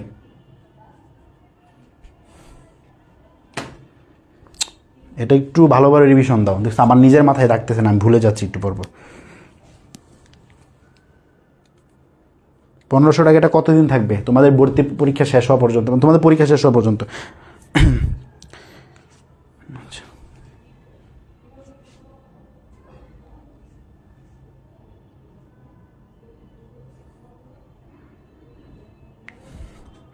ওকে, তারপর আসো সাংবিধানিক প্রতিষ্ঠান, রাজনৈতিক ব্যক্তিত্ব পরে পড়াবো। এখন গুরুত্বপূর্ণ একটা টপিকে ক্লাস নিব, আধা ঘন্টা লাগবে। এই আধা ঘন্টা তোমরা আমাকে একটু সময় দিবা, ঠিক আছে? আধা ঘন্টা গুরুত্বপূর্ণ একটা টপিকে ক্লাস নিব। অধ্যায় 7। এখান থেকে MCQ must be, CQ must be, 100% প্রশ্ন কমন পাবা। এবং এখান থেকে ক্লাস কইরা কমন পাইবা। তুমি CQ লিখতে পারবে, MCQ লিখতে পারবা, দুইটা। আমি এটার কথা দিচ্ছি, যাও। ঠিক আছে। 3 তারিখ ভর্তি হলে ন্যায়পাল বুঝি নাই, ওই যে বললাম না, যে কোনো সরকারি কোনো অফিস যা আছে সবাইকে সে কী করতে পারে, প্রশ্ন করতে পারবে।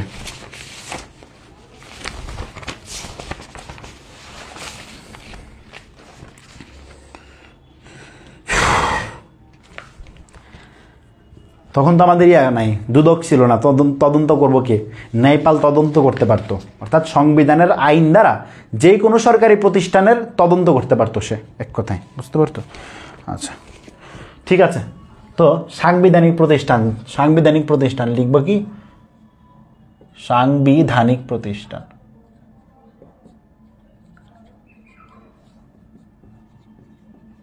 সাংবিধানিক প্রতিষ্ঠান PSC মানে কর্ম কমিশন, নির্বাচন কমিশন, মহাহিসাব নিরীক্ষক, এগুলো হচ্ছে সাংবিধানিক প্রতিষ্ঠান।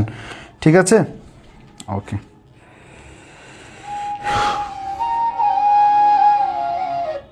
এখন ক্লাস। ওকে আব্দুল্লাহ, না তুই যাস নাই বেটা এখনো? আচ্ছা, তো সাংবিধানিক প্রতিষ্ঠানগুলো নিয়ে আমরা একটু পড়াশোনা করব। এখন আসো প্রথম আমরা যেগুলো পড়বো, কর্ম কমিশন। প্রথম পড়বো কি নিয়ে? কর্ম কমিশন। কী নিয়ে পড়বো? শোনো, সাংবিধানিক প্রতিষ্ঠানের একটা কি জানো, রুলস বা সাংবিধানিক যে সকল প্রতিষ্ঠান আছে, বিচার বিভাগ আছে, আমি বলি মেনলি সাংবিধানিক প্রতিষ্ঠান কোনগুলা? এটা হচ্ছে কর্ম কমিশন, একটা। তারপর কি? নির্বাচন কমিশন,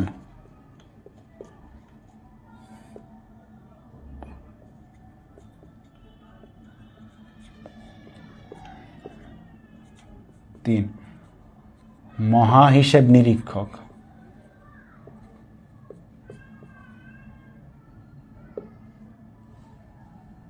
মহাহিসাব নিরীক্ষক। আচ্ছা, এগুলো হচ্ছে তোমার কি সাংবিধানিক প্রতিষ্ঠান। আর এখানে তোমাদের আরও করবো আমরা দুদক পড়বো, তারপর আমরা পড়বো অ্যাটর্নি জেনারেল পড়বো। তোমাদের প্রশ্ন কিন্তু সবগুলো থেকে মোটামুটি আসার সম্ভাবনা থাকবে, ঠিক আছে? ওকে, তোমাদের সিলেবাস এগুলোই তো আছে। এখন কোনটা কি যদি একটু শর্টকাট বলি, কর্ম কমিশনের কাজ কি? কর্ম কমিশনের কাজ হচ্ছে সরকারি চাকরি নিয়োগ এবং ট্রান্সফার দেওয়া। বিশেষ পরীক্ষা নেই কর্ম commission, PSC public service commission বলা হয় এই কর্ম কমিশনকে। তারপর হচ্ছে নির্বাচন কমিশনের কাজ, অনেকবার বলছি, মহাহিসেব নিরীক্ষক। আচ্ছা, মহাহিসেব নিরীক্ষক কি করে? তোমার সরকারি যে সকল অফিস আদালত আছে সবগুলার যে হিসাব কিতাবের কাজ ওদের কাছে থাকে, এক কথায়। ক্লিয়ার?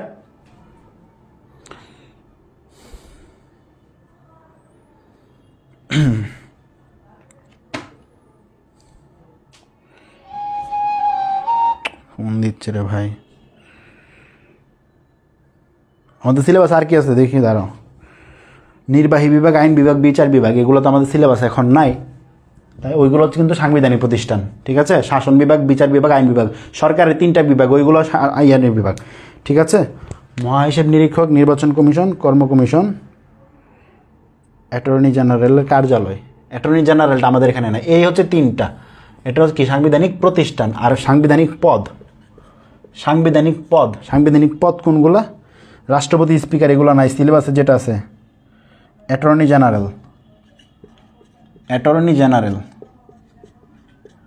অ্যাটর্নি জেনারেল, যেগুলো আমরা পড়বো আর কি। আমি শুধু এগুলো লিখতেছি, ওকে? তো এগুলো সব কিছুর বাহিরে আমরা আরেকটা পড়বো, দুদক, ঠিক আছে? এই 5টা সম্পর্কে আমরা একটু পড়বো। ওকে, একটু পর আম্মু এসে বলবে পরাবাদ খেতে আসো। আমার আম্মু আজকে সকালে চলে গেছে, এখন আমার নিজে রান্না করে খেতে হবে। যাদের মা আছে পাশে থাকে ওরা খুব শান্তিতে থাকে, তাই না? কষ্টে আছে আমি রে।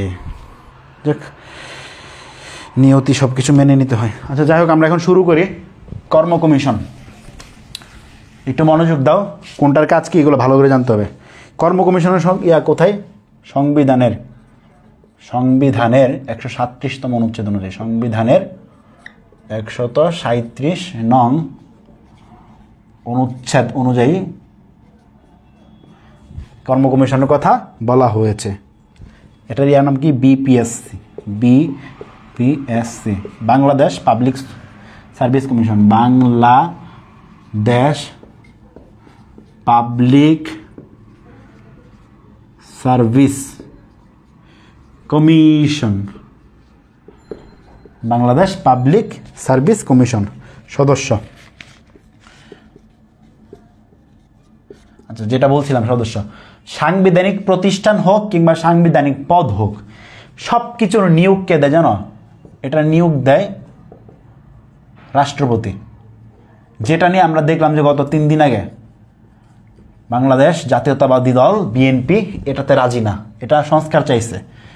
এনসিপি বলতেছে কি, এই সাংবিধানিক প্রতিষ্ঠানগুলোর নিয়োগ রাষ্ট্রপতি না দিয়ে আলাদা একটা কমিটি করে ওরা দিবে। রাষ্ট্রপতি যদি দেয় তাহলে দলীয় লোক নিয়ে নেই, ঠিক আছে? এটা নিয়ে কিন্তু বিএনপি একমত হয় নাই, কারণ তাদের স্বার্থের জন্য হতে পারে এটা, ওকে? তারপর সদস্য, এটা কি? ন্যূনতম 6 থেকে 15 জন, ন্যূনতম 6 থেকে 15 জন। নিয়োগ সবগুলা রাষ্ট্রপতি, এক কথায় আমি বারবার এটা নিয়োগটা লিখতে পারবো না, নিয়োগ ডাইরেক্ট রাষ্ট্রপতি দেয়। যোগ্যতা, যোগ্যতা, এখানে কারা আসবে? বাংলাদেশের যে কোনো সরকারি চাকরিতে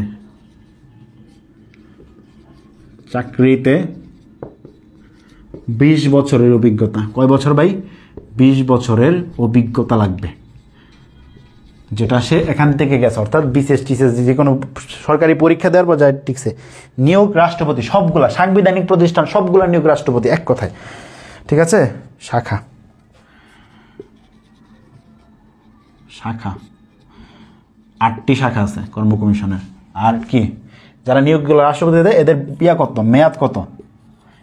একজনের মেয়াদ থাকবে মাত্র 5 বছর, এরা 5 বছরের জন্য এখানে আসতে পারে।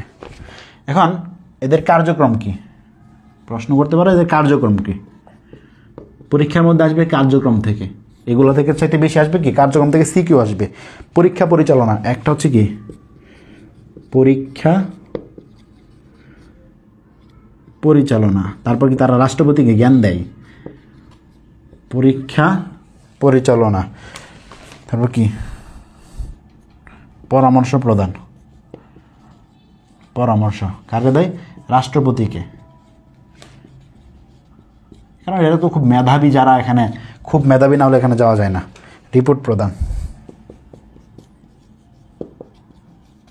গত 1 বছরে তাদের কি কাজ হয়েছে, পুরো 1 বছরের একটা রিপোর্ট, মার্চ মাসের প্রথম দিবসে ডিসেম্বর পর্যন্ত, মার্চ মাসের প্রথম দিন কি করতে হয়, ডিসেম্বর পর্যন্ত কি কি কাজ করছে তোমার কি রিপোর্ট প্রদান করতে হবে, রিপোর্ট প্রদান করতে হয়। ঠিক আছে, এ হচ্ছে আমার সাংবিধানিক কর্ম কমিশনের কাজ। ঠিক আছে, ওকে। আচ্ছা, আরও 2টা তথ্য দেই। এর সদস্যদের মর্যাদা বিচারপতির মতো, বিচারপতির সমমান মর্যাদা। ঠিক আছে, আর এই কর্ম কমিশনটা অবস্থিত আগারগাঁও। কোথায়? আগারগাঁও। ওকে, লিখো, এতটুকু লিখো, লিখা শেষ করো, শেষ করে বলো ডান। 20 বছর, আমার 20 বছরের অভিজ্ঞতা, ও মোটু পাতলু, আমার 20 বছরের অভিজ্ঞতা আছে। ঠিক আছে, তোমরা লিখে ডান লিখো।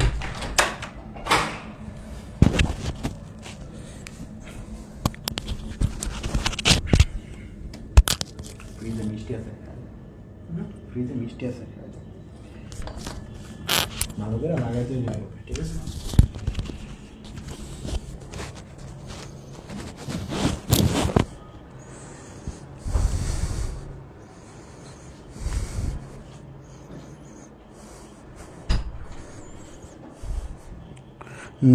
আচ্ছা, ন্যূনতম বানান ভুল করে ফেলছে, থ্যাংক ইউ। ন্যূনতম হবে ওইভাবে, ন্যূনতম হবে, ন্যূনতম।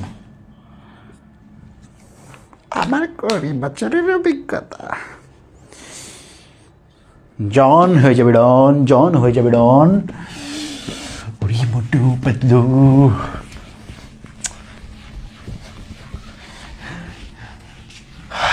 সিঙ্গারা খাও, বুদ্ধির বাতি চালাও। খুব ভালো লাগে, আমি মোটু পাতলু দেখি, প্রচুর দেখি। নির্বাচন কমিশন,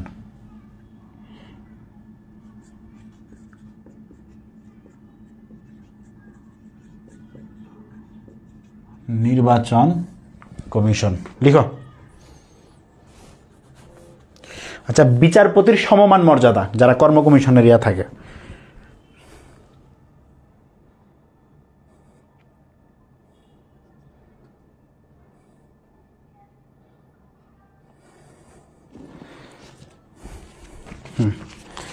আচ্ছা, এটা কি সংবিধানের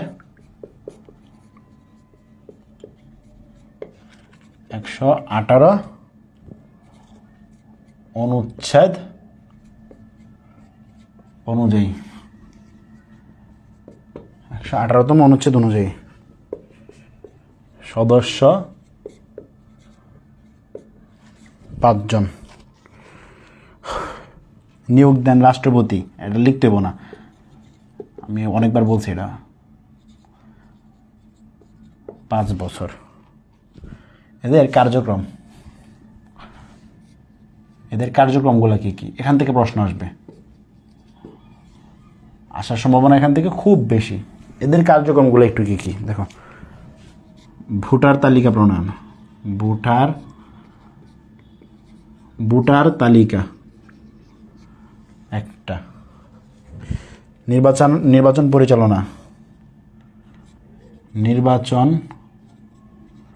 পরিচালনা, রাষ্ট্রপতিটা সহ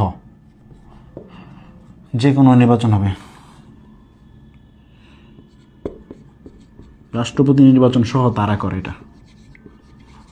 রাষ্ট্রপতি সহ সীমানা নির্ধারণ, কতটুক ভোটার এরিয়া কতটুক হবে সীমানা, অর্থাৎ একটা কতটুকু এরিয়া নিয়ে এই নির্বাচনটা হবে, অর্থাৎ এত নং আসন কতটুকু এরিয়া পর্যন্ত আছে। ঠিক আছে, নির্বাচনী কর্মকর্তা, নির্বাচনী কর্মকর্তা নিয়োগ এবং বাছাই ওরা দেয়। ওকে, তারপর বলো উপনির্বাচন ফলাফল, মনোনয়ন প্রার্থীর, অর্থাৎ এদেরকে বাছাই করে আর কি, বা মনোনয়ন বলবো না, নমিনেশন বা মনোনয়ন, এটা তো ইয়া দেয়, প্রার্থী বাছাই করে, প্রার্থীর বাছাই প্লাস মার্কা, এরা কারা দেয়? নির্বাচন কমিশন দেয়। আর নির্বাচন পরিচালনা একবার যে কোনো সব উপনির্বাচন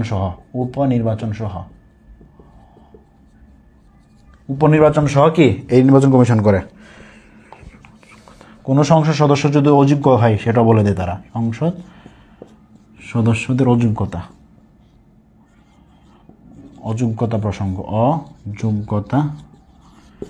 প্রসঙ্গ, ওকে, এটা ওদের কাছে। ঠিক আছে, ক্লিয়ার? গাছেরে পাতা সবুজ ওরে জানি, আরে ওর নাম কি, ওর নাম বাটুল দি গ্রেটেরই তো, আমি বাটুল দি গ্রেটও দেখি। বাটুল দা গাছেরে পাতা সবুজ, এটা বলা যায় না?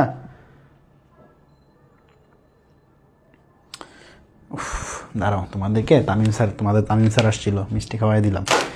আমার তো মনে করো যে স্যারে তো একলা মিষ্টি খাই চলে গেছে, আমারও মন চাইতেছে, আমি কি করবো বলো? এটা লেখা শেষ করো, তোমরা লেখা শেষ করো এটা।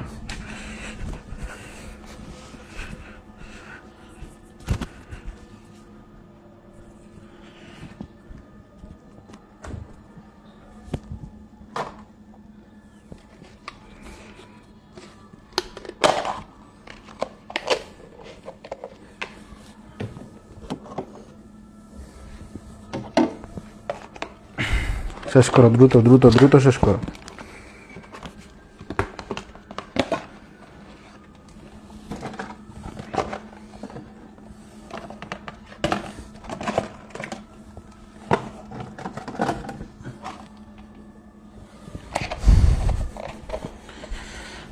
তামিম স্যার মিষ্টি না খায়, লাড্ডু খায় চলে গেছে।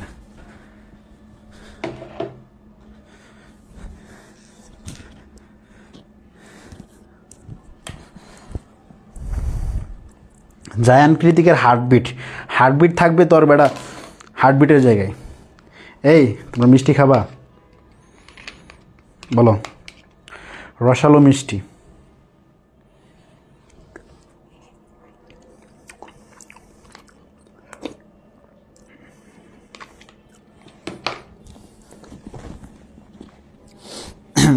আজকে এত খুশি লাগতেছে না, আজকে কষ্টে আছি বেটা, আমি পুরা বাসায় একা। আচ্ছা, তারপর আমরা আসি। নির্বাচন কমিশন গেল,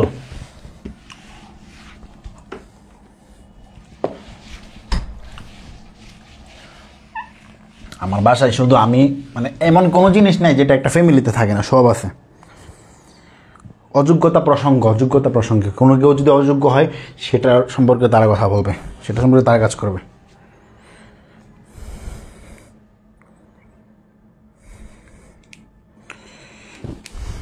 আমরা কোথায় ছিলাম?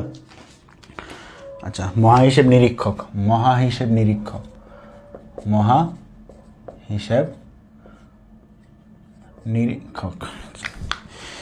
কলমের কালি শেষ।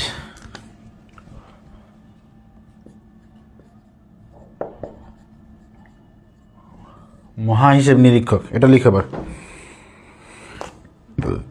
আলহামদুলিল্লাহ।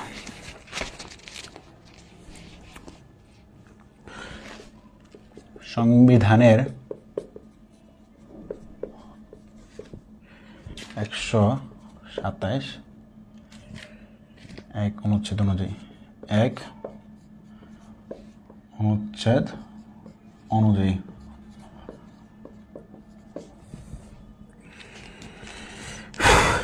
মেয়াদ, এদের মেয়াদ কয় বছর? 5 বছর। এদেরকে নিয়োগ দিবে কে? রাষ্ট্রপতি। এদের দায়িত্ব বা এদের কাজগুলা কি কি? এদের কাজগুলা কি কি দেখি। প্রজাতন্ত্রের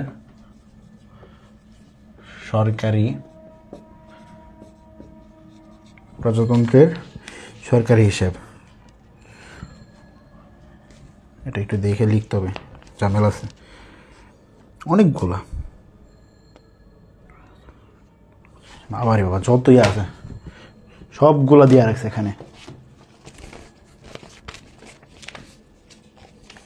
প্রজাতন্ত্রের সরকারি হিসাব ও সকল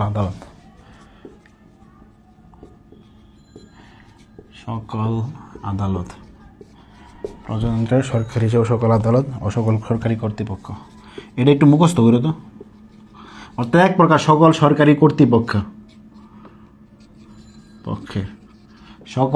কর্তৃপক্ষের কি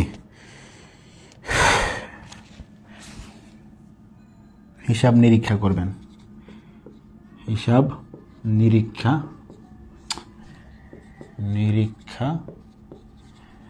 ও রিপোর্ট প্রদান।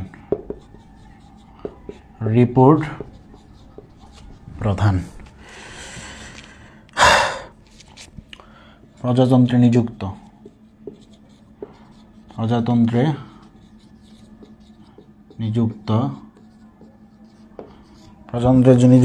যে কোনো ব্যক্তির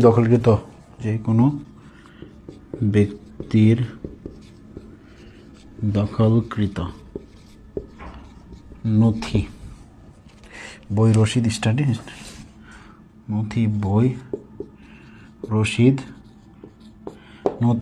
রসিদ, অর্থ, দলিল ইত্যাদি পরীক্ষা করবেন।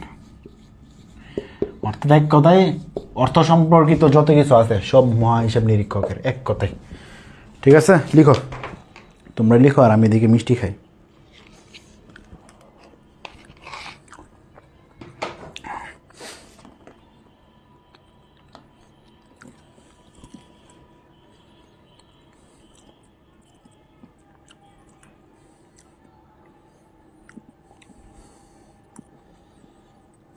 কোনো উপলক্ষে না, সপ্তাহের মধ্যে কয়টা সিজন ছিল আসার সম্ভাবনা? 2টা তো দিতেও পারে, শিও না, 2টা দিতে পারে। এই তোমরা লিখো। কেউ যদি চাও তাহলে কিন্তু আমার একটা ফ্রেন্ড মাত্র লাইভে আসছে, আরিয়ান রবিন নাম, কুমিল্লার, খুব ভালো। কি অবস্থা বন্ধু, কেমন আছোস?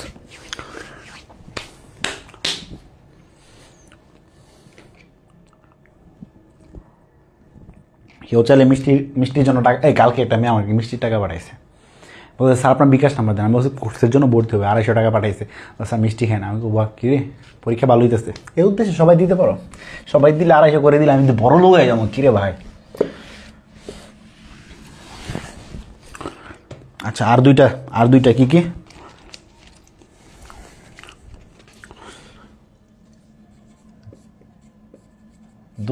দুদক মানে কি বলো? দুর্নীতি দমন কমিশন। কি? দুর্নীতি দমন কমিশন। সাইডেরটা দেখা যায় না, কোনটা সাইডেরটা দেখা যায় না। আচ্ছা, এই পাশে। উল্টা পাল্টা কমেন্ট করিস না বেটা, যেটা জানো সেটা কমেন্ট করিস না। এটা গঠিত হয় কবে? এদের একটা টোল নাম্বার আছে, এদেরকে 106 এই নাম্বারে ফোন দিলে ওদেরকে পাওয়া যাবে। ঠিক আছে, দুদককে পেতে। আচ্ছা, তো এটা গঠন হয় কবে? 23 ফেব্রুয়ারি 2004। ওকে।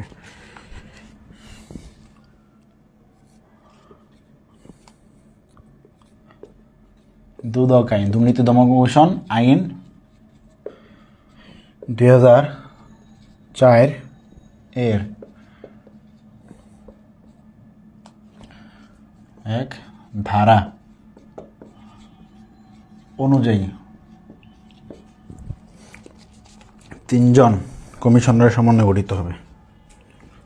3 জন কমিশনারের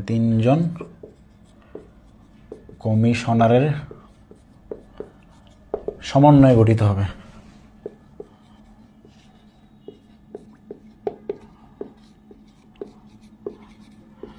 তিনজন কমিশনারের সমন্বয়ে গঠিত হবে। চেয়ারম্যানকে রাষ্ট্রপতি নিযুক্ত করবেন, রাষ্ট্রপতি নিযুক্ত করবে। আর লিখতে ইচ্ছে করতেছে না ভাই, তাড়াতাড়ি করো, আমার হাত ব্যথা করতেছে।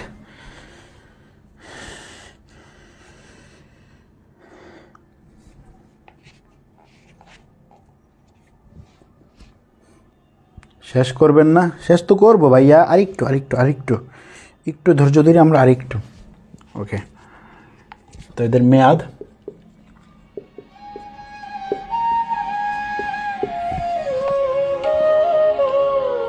4 বছর। ওকে, কার্যাবলী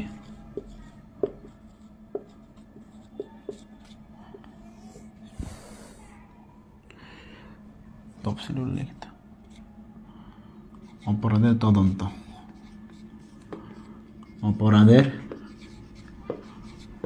তদন্ত, করা,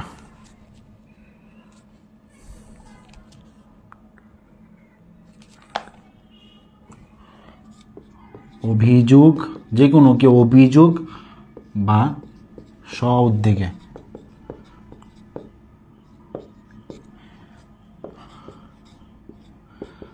তদন্ত বা অভিযান পরিচালনা করা, গণসচেতনতা সৃষ্টি,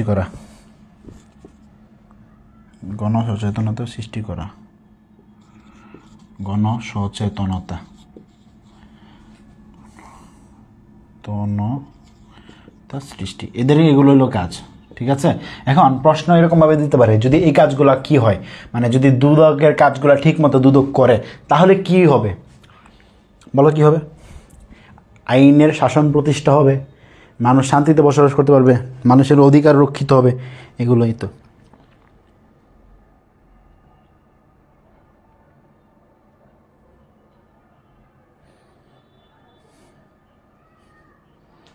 পাঁচবার দুর্নীতিতে শীর্ষ ছিল। Transparency international, transparent. আচ্ছা, থ্যাংক ইউ। একটা ওয়ার্ড মনে করেছো না, ট্রান্সপারেন্ট, অর্থাৎ কি তোমার স্বচ্ছতা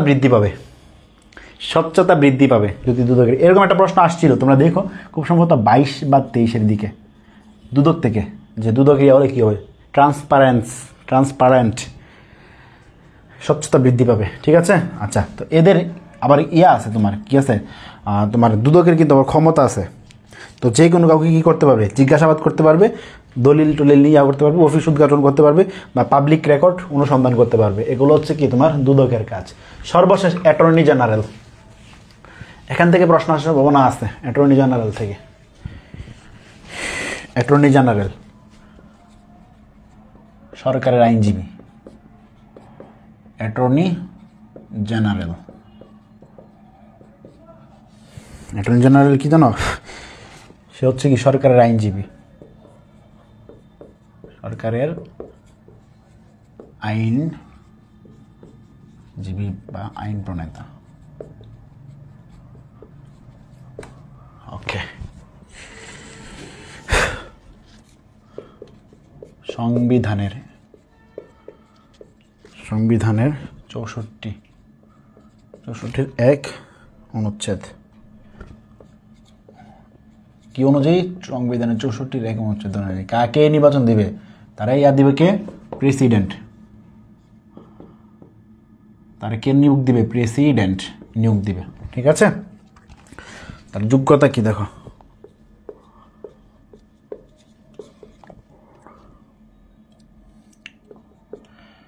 বাঙালি বা বাংলাদেশি হতে হবে। প্রথমত তাকে হতে হবে কি?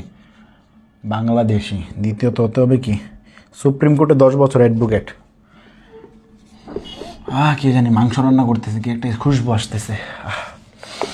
এগুলো কষ্ট। সুপ্রিম কোর্টে 10 বছরের অ্যাডভোকেট, সুপ্রিম কোর্টে 10 বছরের অ্যাডভোকেট, 10 বছরের অ্যাডভোকেটের দায়িত্ব। অ্যাডভোকেট সুপ্রিম কোর্টে 10 বছর যাবৎ কি অ্যাডভোকেটের দায়িত্ব।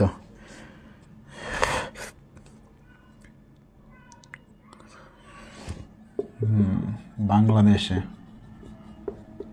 অর্থাৎ তার অভিজ্ঞতার কোনো কমতি থাকা যাবে না। বাংলাদেশে 10 বছর বিচার বিভাগীয় দায়িত্ব, 10 বছর কি বিচার বিভাগীয় দায়িত্ব।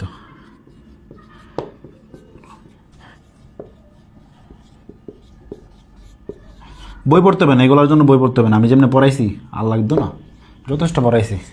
এবং 3 জেলা বিচারক, ন্যূনতম 3 বছর সে কী হতে হবে, জেলা বিচারক, জেলা বিচারক। ও ভাই,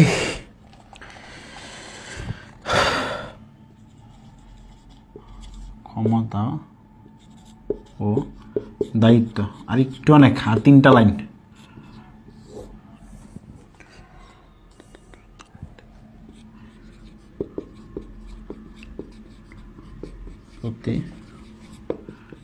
কর্তৃক দায়িত্ব,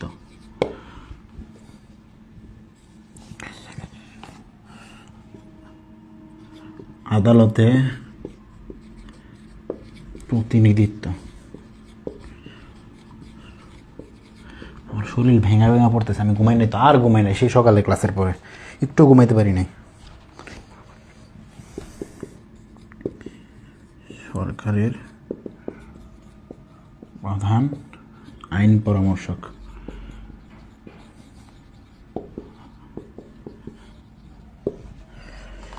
সরকারি মামলা পরিচালনা,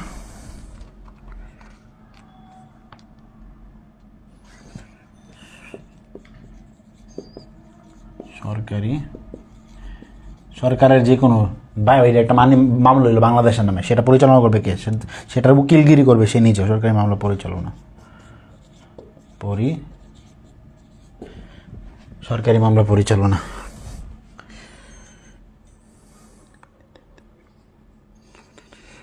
সর্বশেষ সংবিধান সংক্রান্ত ক্ষমতা, এর নিচে লেখা যাবে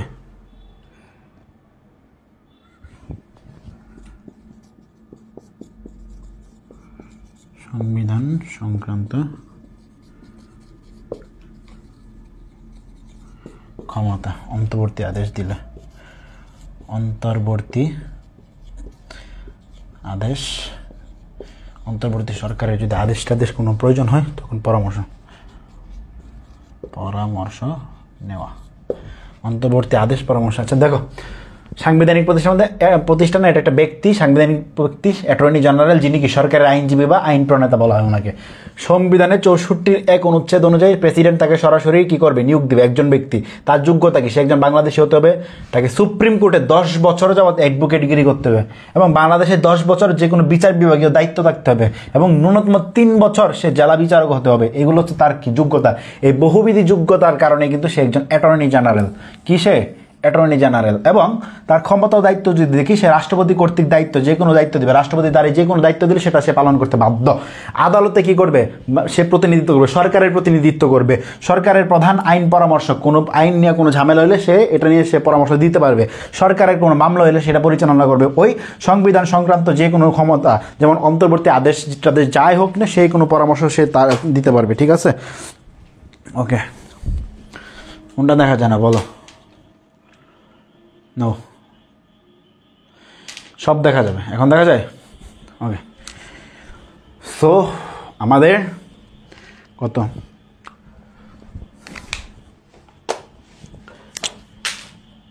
1 2 4 7।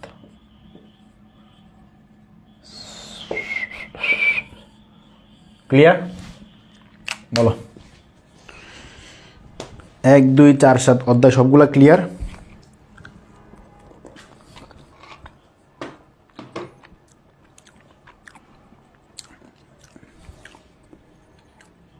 আয় ছবি নিতে বলছোস, আসো বাবারা, তোমরা সেলফি তুলি তোমাদের সাথে।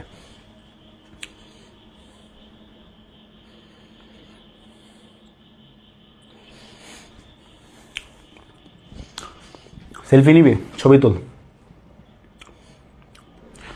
এখন তোমরা আজকের এই ক্লাসের পর পৌরনীতির আর বাকি আছে শুধুমাত্র কি জানো, ছোট্ট টপিক। 85% আমাদের শেষ, 15% আছে। আরেকটা টপিক বাকি হচ্ছে আমাদের যে সকল রাজনীতিবিদ বা সমাজবিদ যারা ছিলেন তাদেরকে নিয়ে, তাদের ব্যক্তিগত জীবন নিয়ে, এবং সর্বশেষ নাগরিক সমস্যা এবং কর্তব্য।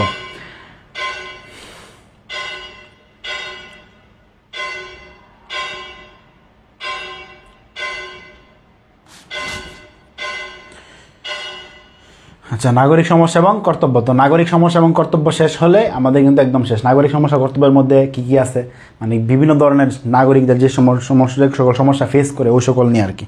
ঠিক আছে, স্যারের মেয়ে হয়েছে সত্যি নাকি? এ বেটা, আমার তো বই নেই। ইভেন হেতারই জন্ম হয়েছে কিনা তাও জানি না। নাকের বাতাস কি ভাই, আমি তো অনেক শ্বাস নিচ্ছি। ক্লাস শেষ, ঘন্টা দিছে। হ্যাঁ আচ্ছা, সরলে ভালো হয়, লিখবো শিওর। একটা স্ক্রিনশট মারে রাখো, ক্লাস শেষ, তোমরা লিখতে পারবে এরপরে। নাফসুল মমতাহিনা, স্যার লিখা দেখতেছি না, দেখ দেখ দেখ দেখ। ঠিক আছে, 3 আর 10 হোস্টেলে ভাতের ডাক আর ইয়াতে দেয়।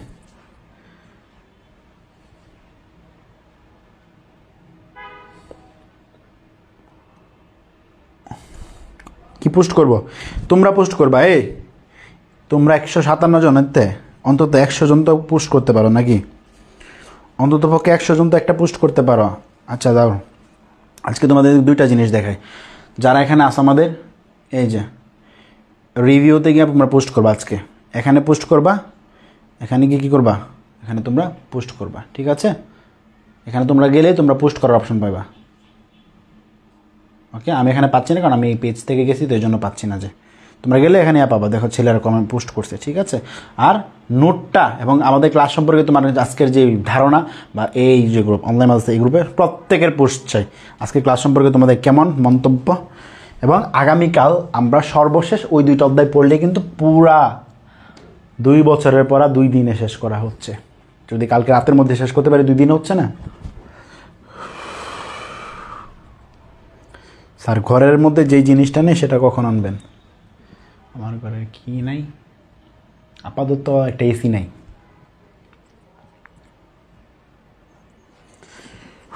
এটা ইতিহাস না? আমরা ইতিহাস পড়তেছি না, কি পড়তেছি? কি রে ও ভাই, পাঞ্জাবিটা তো কষ্ট করে ধুইলাম, এগুলো কী লাগবে? কালা পাঞ্জাবি, সমস্যা নেই, এগুলো লাগবে। কী লিখবো ভেবে পাই না। ওরা তো অনেকে আছে ChatGPT ইউজ করে ভাই, ওরা ক্যাপশন দিচ্ছে ChatGPT।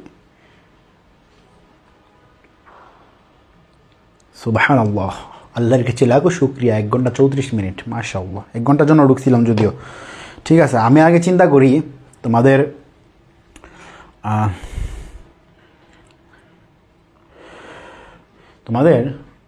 আরে কি জানি চিন্তা করতেছিলাম, কোন একটা কমেন্ট দেখে আমি বলতেছিলাম, ভুলে গেছি।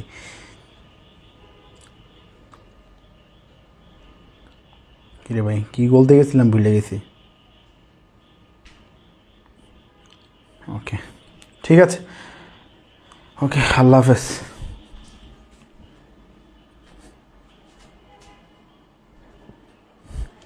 সব তোমার দাঁড়ের ভীষণ ধরে কিছু নাই, এগুলো পড়লেই বুঝবি। ওকে স্যার, আপনি আপনার ঘরে কবে পৌরনীতি সুশাসন প্রতিষ্ঠা করবেন? বেড়া, তখন সুশাসন প্রতিষ্ঠা হইব না, তখন মনে কর যে বিরোধী দল হয়ে দেবো গা। হয় বিরোধী দল হইব, না হলে প্রেশার ক্রিয়েট, চাপ সৃষ্টিকারী গ্রুপ হয়ে যাবে, তখন আর আমার থাকবে না। ঠিক আছে, আচ্ছা ChatGPT বলা পায় না, ChatGPT দেখে দেখে ক্যাপশন, মানে নিজের থেকে কিছু লিখলে লিখবে না। ওকে, আল্লাহ হাফেজ। কোন চ্যাপ্টার থেকে কটা সিকিউ আসবে, আমরা সিকিউ অনুশীলন করবো, তো তখন বলবো। ঠিক আছে, এইভাবে করে তোমাদের কেউ পড়াবে না।